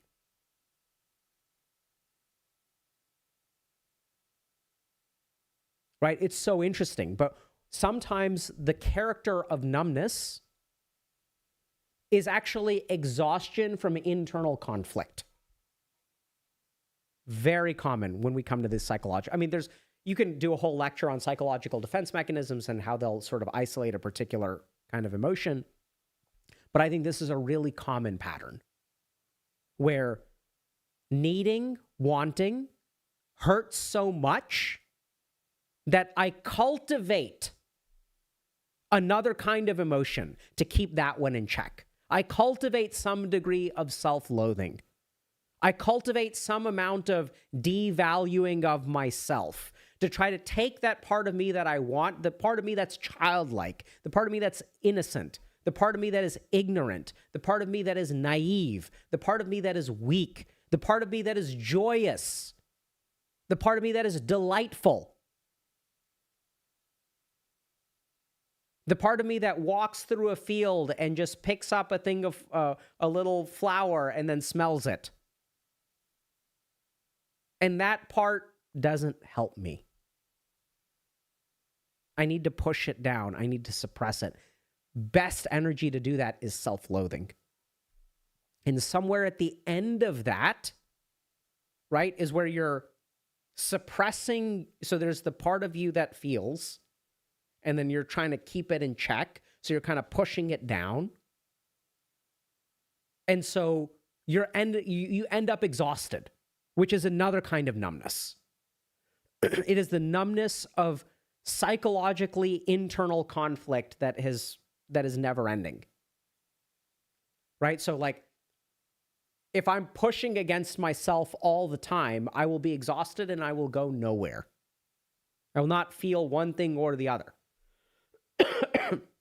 So there's a certain kind of what I would call exhausted numbness,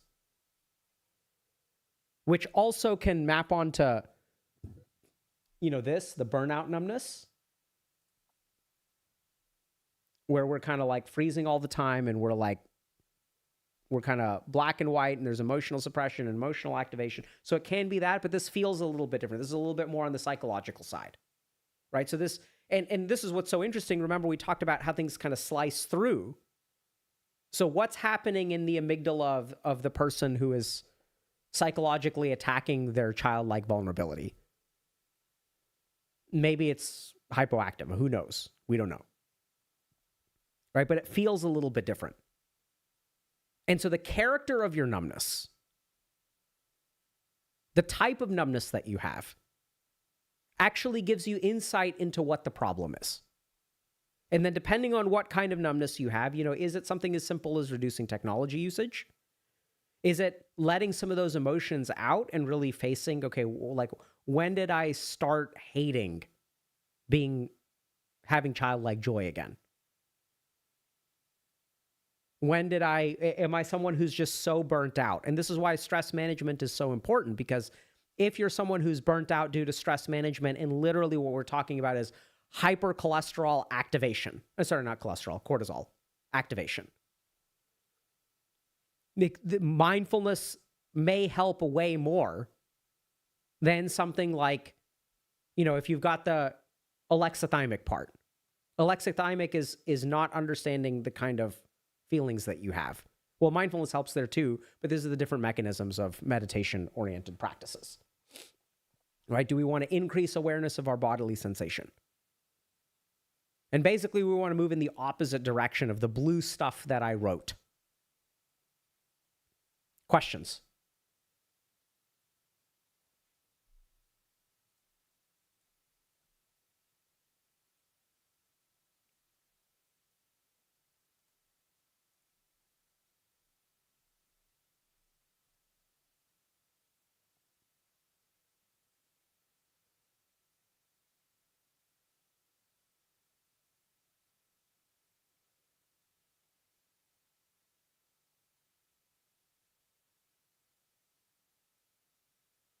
So the solution is no more stress.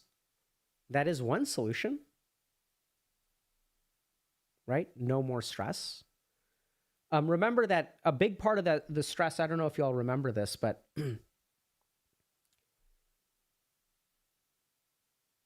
so literally, the solution can be no more stress. Now, when you ask that, and I say, yes, that is the solution. Now here's my question for you. What do y'all think? Do you think, how viable do you think no stress is?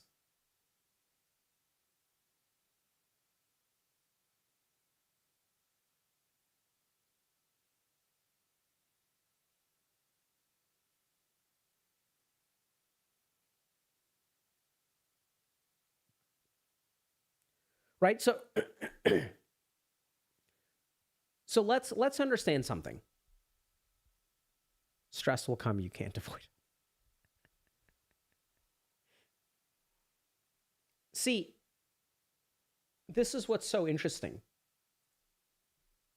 I mean, they're asking a black and white question. Solution is no stress? Like, sort of.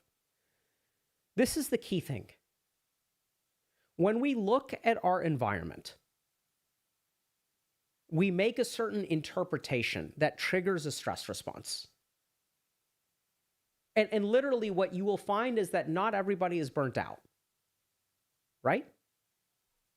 People will have both be working in the same job. One person will have burnout and one person won't have burnout. The question is how? See, if the environment is what produces the burnout, then it should be equal amongst everybody. And we certainly know that the environment has a contribution to the burnout, for sure, because we have some environments in which burnout is higher and some environments in which burnout is lower. But it's not the same for all people. So the question is, what's the difference? And this is where I strongly, strongly encourage y'all to watch out for a certain kind of thinking, which is that when your mind jumps to an answer, so what? You're saying this? But there's so much inherent skepticism where I think there's a lot of opportunity for what I would call uncommon sense. So just be stress-free, right? Well, like, hold on a second. How much can you move the needle on being stress-free? Instead of thinking no more stress, how much can you adjust your stress? And I'll give you all kind of a simple kind of example of this, because this is literally what we do. Right? When someone has an environmental assessment and they trigger a freeze response, the stress happens in here. It happens right here. So this is modifiable. This is what's really wild. Now, why does it feel like it is impossible to modify? Because we've never been taught. Right? We're not taught how to modify stress from our environment. And if anything, we're actually taught the opposite. We're taught that we as human beings, the way that I feel in here is determined by my environment. So if my environment is a certain way, I will feel a certain way. And this is like literally why, like, and when I say we're taught, I mean, we're conditioned every single day, literally 365, unless you work really hard to get away from it. But if you think about anyone who's selling anything, right, especially objects, if you wear this pair of boots, you will feel good. I think food is maybe different, but when I think about the ownership of material things, there's a tacit idea, like, why do we do stuff? To feel a certain way. So if you wear this shirt, or if you wear this dress, or if you wear these boots, you will feel a certain way. If you have this kind of watch, you will feel a certain way. If you have this kind of lamp, if you have this kind of decoration. And we're so conditioned, if you play this video game, you will feel a certain way. If you watch this movie, you will feel a certain way. This is literally what we're conditioned for. So the idea that you can modify your stress level internally feels impossible because we're conditioned every single day to do the exact opposite. Solve the way that you feel in here by changing your environment. And this is what's really weird. Our body is our environment too when we really get down into it. So change the way that you feel by taking this pill. Change the way that you feel by having this drink. Change the way that you feel by smoking a doobie. So we go on trying to modify ourselves. But we modify ourselves from the outside.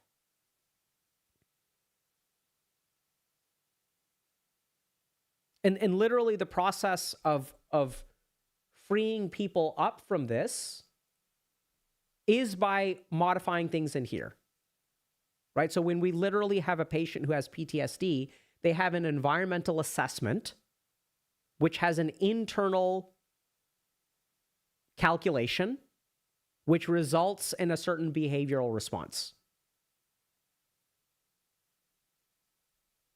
We need to make that modification on the inside. I think that's what, different graphic. Right? And that's what, I mean, like, so that's why I thought was so interesting when I saw, you know, our coaching person's analysis. And he was like, actually, we just don't focus on behavioral change. We focus on helping people understand what goes on inside of them. And then the behavior changes on its own. We modify this.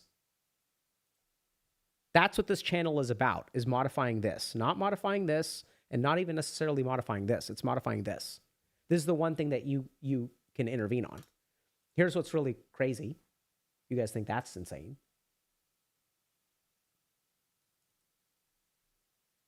I'm going to show you guys something even weirder. You guys want some science on this?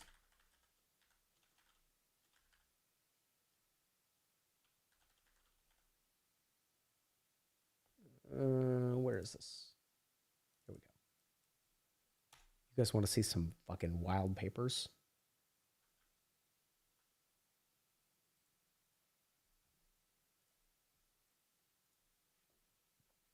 You guys ever heard of this?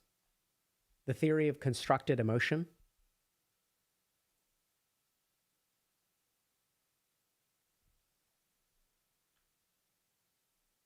Okay. Theory of constructed emotion. This is wild, guys. Theory of constructed emotion. See, we go through life thinking that our feelings are not ours to control. And this is what's so unfortunate. We have this like weird therapy speak kind of epidemic going on where people are like, you're entitled to your feelings, right? Your feelings are true. We sort of take feelings as something that we are given. And it's sort of like the feeling is not changeable. It's not modifiable. You shouldn't even try to change it. You should just accept it. Like if you feel angry, you're entitled to feel angry.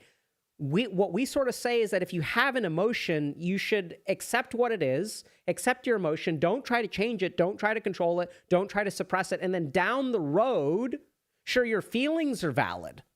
Your conclusions based on those feelings may not be valid. The behaviors that the feeling is driving you to do may not be appropriate, but the feeling itself is not something that you have any control over. So just accept it. Your feelings are true. Theory of constructed emotion suggests that 50% of the emotion that we experience, up to 50%, is actually creatable, modifiable. We create our emotional experience. And the reason that we are so emotionally fucked up is because no one taught us that. And if anything, we're moving in the opposite direction where we're saying, if you feel angry, like accept you're allowed to feel angry. And that's sort of like where like we sort of gave up on, we sort of accepted feelings as truths, at least on that dimension. Not the consequences of the feeling. We're not saying if you feel angry, you should attack people. That is wrong, but the feeling itself is totally fine. That's not what the Buddha said. And this is what's so interesting is like, you know, in psychiatry, we get trained that there's no such thing as a good feeling or a bad feeling. They're just all feelings. And there's a good argument for that, right? So we've evolved to have anger and anxiety for reasons. They all serve an evolutionary purpose. But, like, hold on a second. Don't we strive for more positive feelings? We have words, positive feeling and negative feeling. That just happens to not be true. So here's the insane thing. You can actually control what you feel. And by control, I don't mean suppress. You can control what your what emotion is generated in response to a particular situation. And that sounds insane, except it's not. And we do this every single day. Because when someone comes in with a generalized anxiety disorder and experiences anxiety when they're ordering a hot dog and when they go to work and when they're checking out at the grocery store, we will literally alter the creation of emotion within them over the course of treatment. That is literally what we will do, what we will train them in.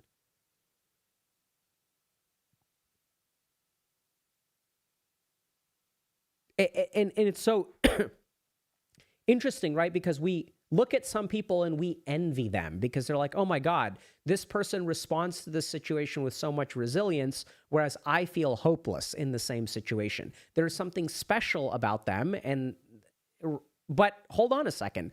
The only way that that's true is if we start with the assumption that the emotion that I create is not modifiable by me.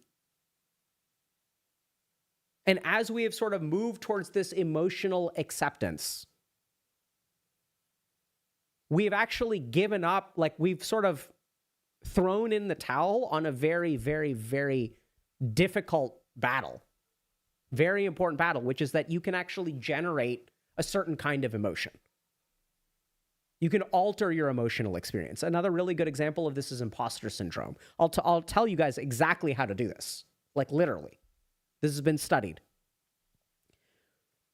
When you look at people with imposter syndrome and they do a good job, they generate a certain kind of emotion, which is fear. So literally what happens in their head is when they do a good job, they attribute their successes to circumstances. And they attribute the successes of other people. When somebody else does a good job, it is through their hard work, talent, or effort. When I do a good job, it is because of my circumstances or luck. The situation is the same. I got an A, you got an A. When I look at you, my mind generates a certain kind of answer. When my mind looks at me, it generates a different kind of answer. Those two things also generate a different kind of emotion. So when I look at somebody else succeed, I feel admiration. I feel happy for them. When I look at myself succeed, I feel panic. And this is torture. It's adaptive. Because when I do a good job and I feel panic, what do you think I do next time? I don't relax. That panic drives me to keep doing well, keep doing well, keep doing well, which is why we see so much imposter syndrome at places like, so I went to medical school at Tufts, I did residency at Harvard, way more imposter syndrome at Harvard than there is at Tufts. Tufts is like a bunch of people who are like basically kind of chilling. We like work pretty hard, we do a pretty good job, we're not the smartest kids in the class. We're sort of okay with that. Right? We got some gumption. But you can literally create your emotional experience. You can create which emotions come up in the first place. And I think Buddhism is, the best system for this. Hinduism in that way is kind of like, not so concerned about that. They're like, transcend the mind entirely. Just like leave it all behind. Whereas the Buddhists, they're like, cultivate compassion, cultivate equanimity. Cultivate all these positive emotions. If you feel jealous towards someone, recognize that you cannot feel jealous without appreciation. This is super cool. Let me see if I can find this for y'all. Oh, no.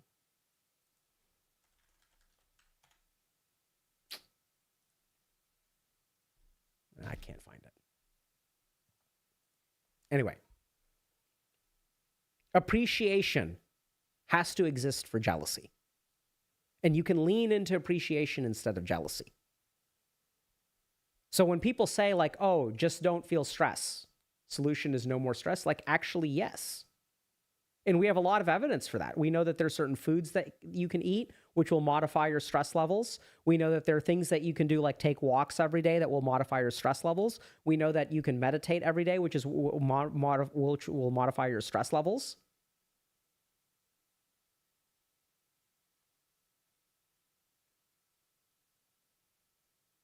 So this is where, like, guys, I kid you not. Think about how dangerous it is the moment that we give up on what emotional experience we get in life. The moment that we move from, hey, I can't actually feel happy, all I can do is manage the feeling of sadness that comes up, which I'm entitled to, and which is authentic, and which is real. Maybe not the conclusions from it, but that emotion. Even that, like, we've given up. What we're basically doing is like we're playing defense for the rest of life. And I want y'all to really try it. Right? So the challenge with the theory of constructed emotional. Guys, I'm trying to figure it out. Okay? So the problem with this is that there isn't a DIY to it. This is like some pretty dense neuroscience. But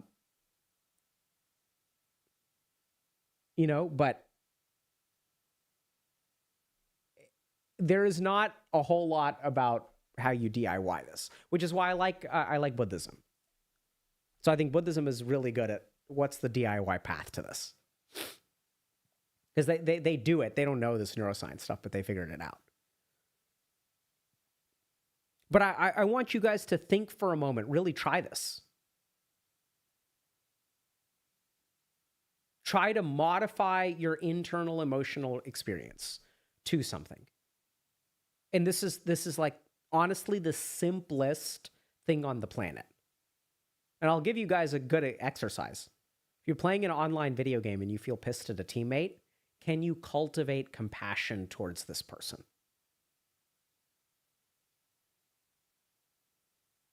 Can you be kind to them? Can you cultivate, not just act kind? Can you, in your heart, recognize, hey, this person could be having a hard day? So I had this recently, well, not recently, a couple of years ago, but, I was working with a group of pro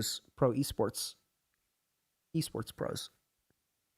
And we were talking about, they were expressing their frustration at like when they, grind pubs, like there are people in the pubs who just really suck and they're fucking toxic on top of that. And then I was like, have y'all ever considered what it's like to be to be one of the pubs who plays with pros? You grind just as much as a pro does.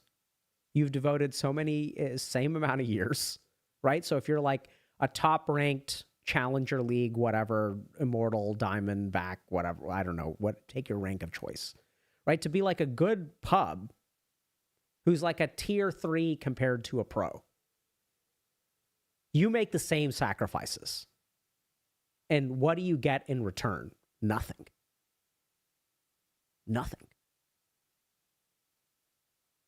And imagine what that's like.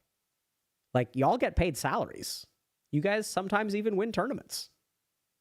Like, your sacrifice is worth something, right? But imagine if you were just shittier. You were like 300 spots lower. And you're putting in the same effort. Really bad. So you can change the way that you emotionally react to things. You can generate a different set of emotions. And at the beginning, this requires a little bit of work because usually it starts with cognition. Literally think about the situation in a different way. Cultivate compassion for this person. What is it like to be this person? Let me really try to understand. And another really good example of this is like, think about someone who's like your bully.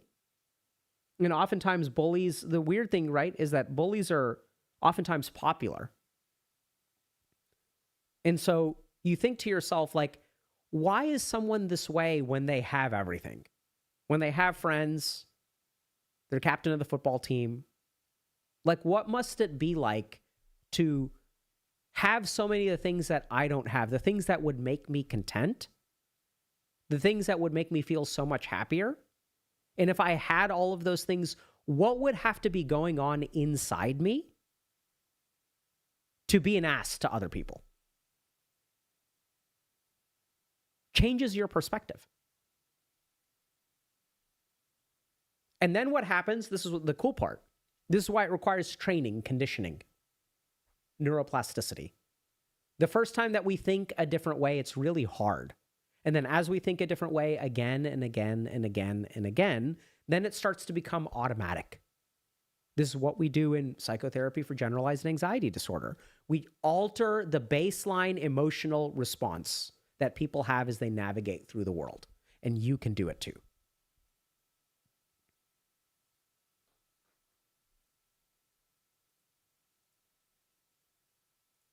Time for one question.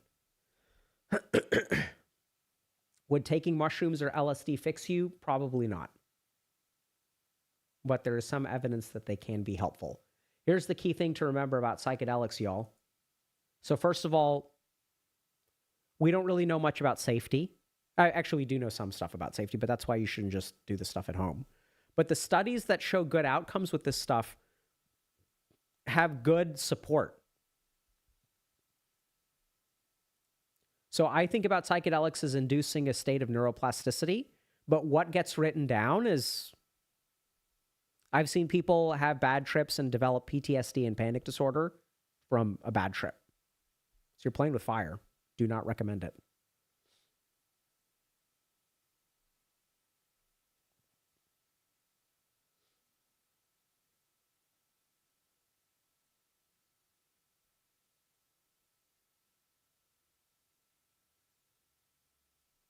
When you're talking about me changing at the fundamental level and not the environment, are you talking about changing the ego sense of self? I'm actually talking about even a deeper layer than that. So your ego or your sense of self is your identity. What we're talking about is changing the automatic response that is generated by you in a particular situation. Ego responds to that.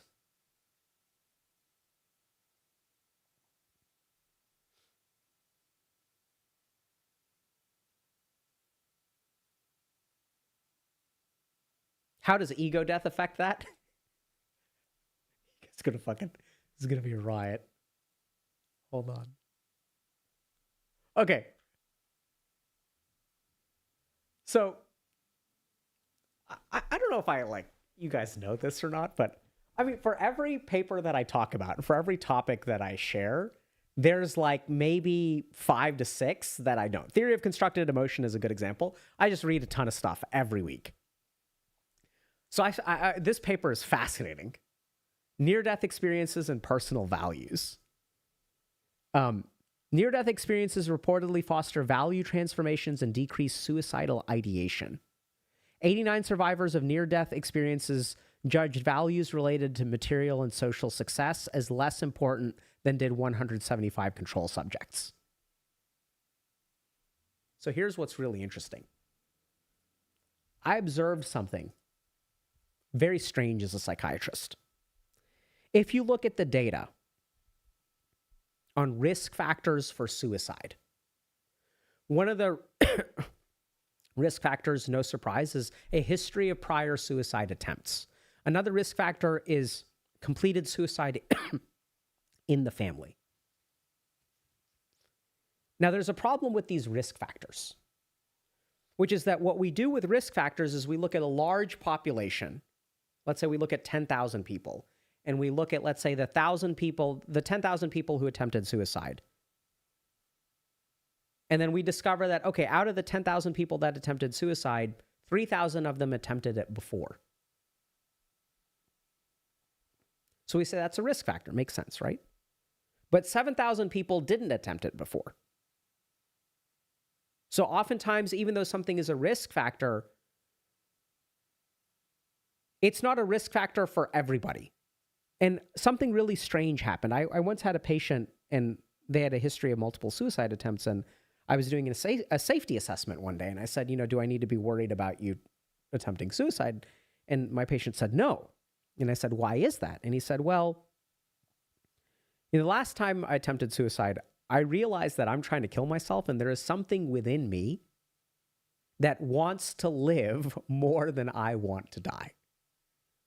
So even though I want to end my life, my heart wants to keep living. My liver is detoxifying things. My lungs are like breathing no matter how much I want to stop. So something in me wants to live more than I want to die. And that's why I won't try to kill myself. I was like, that's a really fucking profound answer, man. So here's the other thing.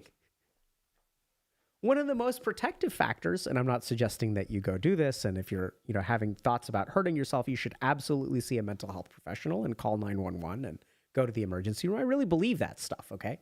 I believe that as someone who's worked in the emergency room and helped people when they're thinking about suicide, immediately tried suicide. I really don't think it's a good option. But the weird thing is that you look at a study like this, and one of the other really interesting things is that a passion for life can sometimes come from almost dying. And this is something that I know sounds crazy, but it's actually not when you think about it, right? When someone almost dies and they survive, they have a zest for life. And it's really interesting because if you look at this paper, what they sort of show is that when someone almost dies, they divest and detach from social and material success. And it kind of makes sense. Like sometimes when someone almost dies, their subjective experience will be like, it made me realize what's important in life. And that a lot of their lust for life improves because they no longer care about money as much. They no longer care about being well-liked as much. The really interesting thing is that if you look at this paper, there's actually, let me show you guys. It's fascinating. Hold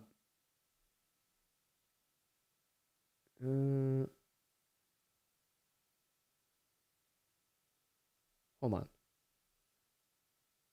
Yeah, so it did not find that the study group valued self-actualization, altruism, or spirituality more highly than did the control group. I think this is a really cool finding.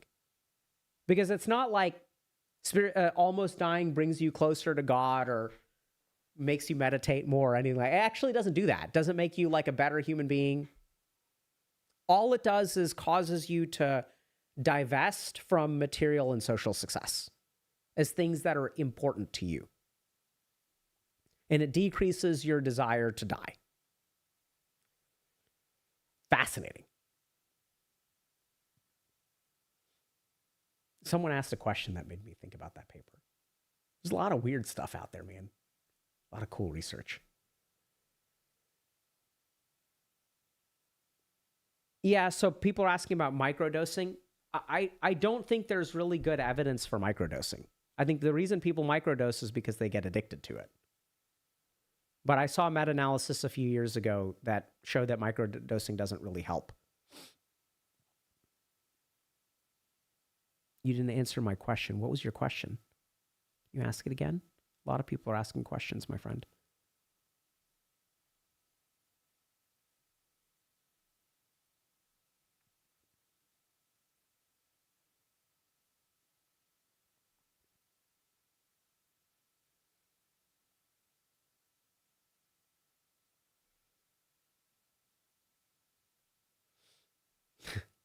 How do I get born rich?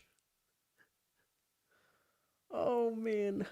You guys should check out the lectures on karma.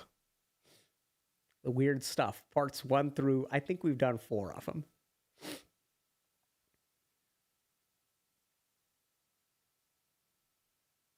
Raj Shamani? Yeah, Raj. Dude, Raj Raj is an amazing podcaster, man. He's really good.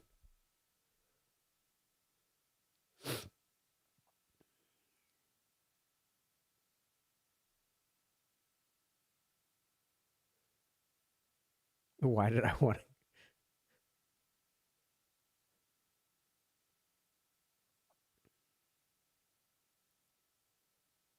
Okay.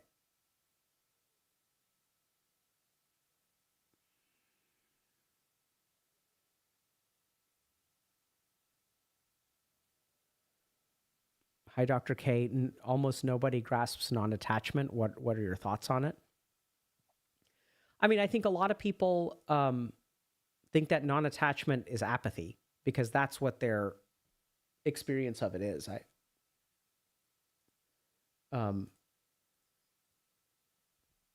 Yeah, but I mean, we teach a lot about vairagya and detachment.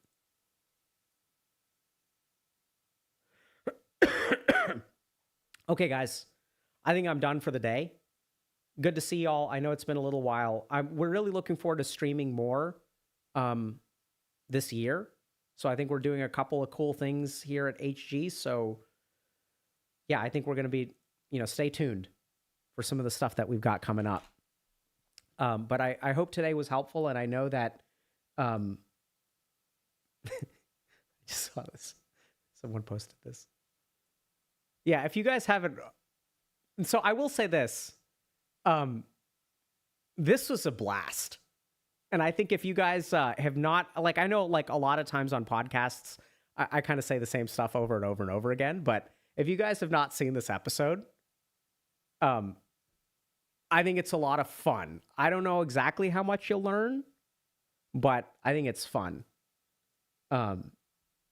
It was a lot of fun to go on. I really like, it's interesting. I appreciate people like Raj and Andrew Huberman, and there's just some amazing podcast hosts out there, really knowledgeable, really have done their homework, professors at Stanford, etc. But sometimes it's there's some podcasts that, and those are both really amazing podcasts too. Actually, it's been sick. I've been on a handful of podcasts recently. They're all fucking great, and they're all very different. But some of them are just fun, and they're more fun than educational. So check those out, and we'll see you guys, I think week after next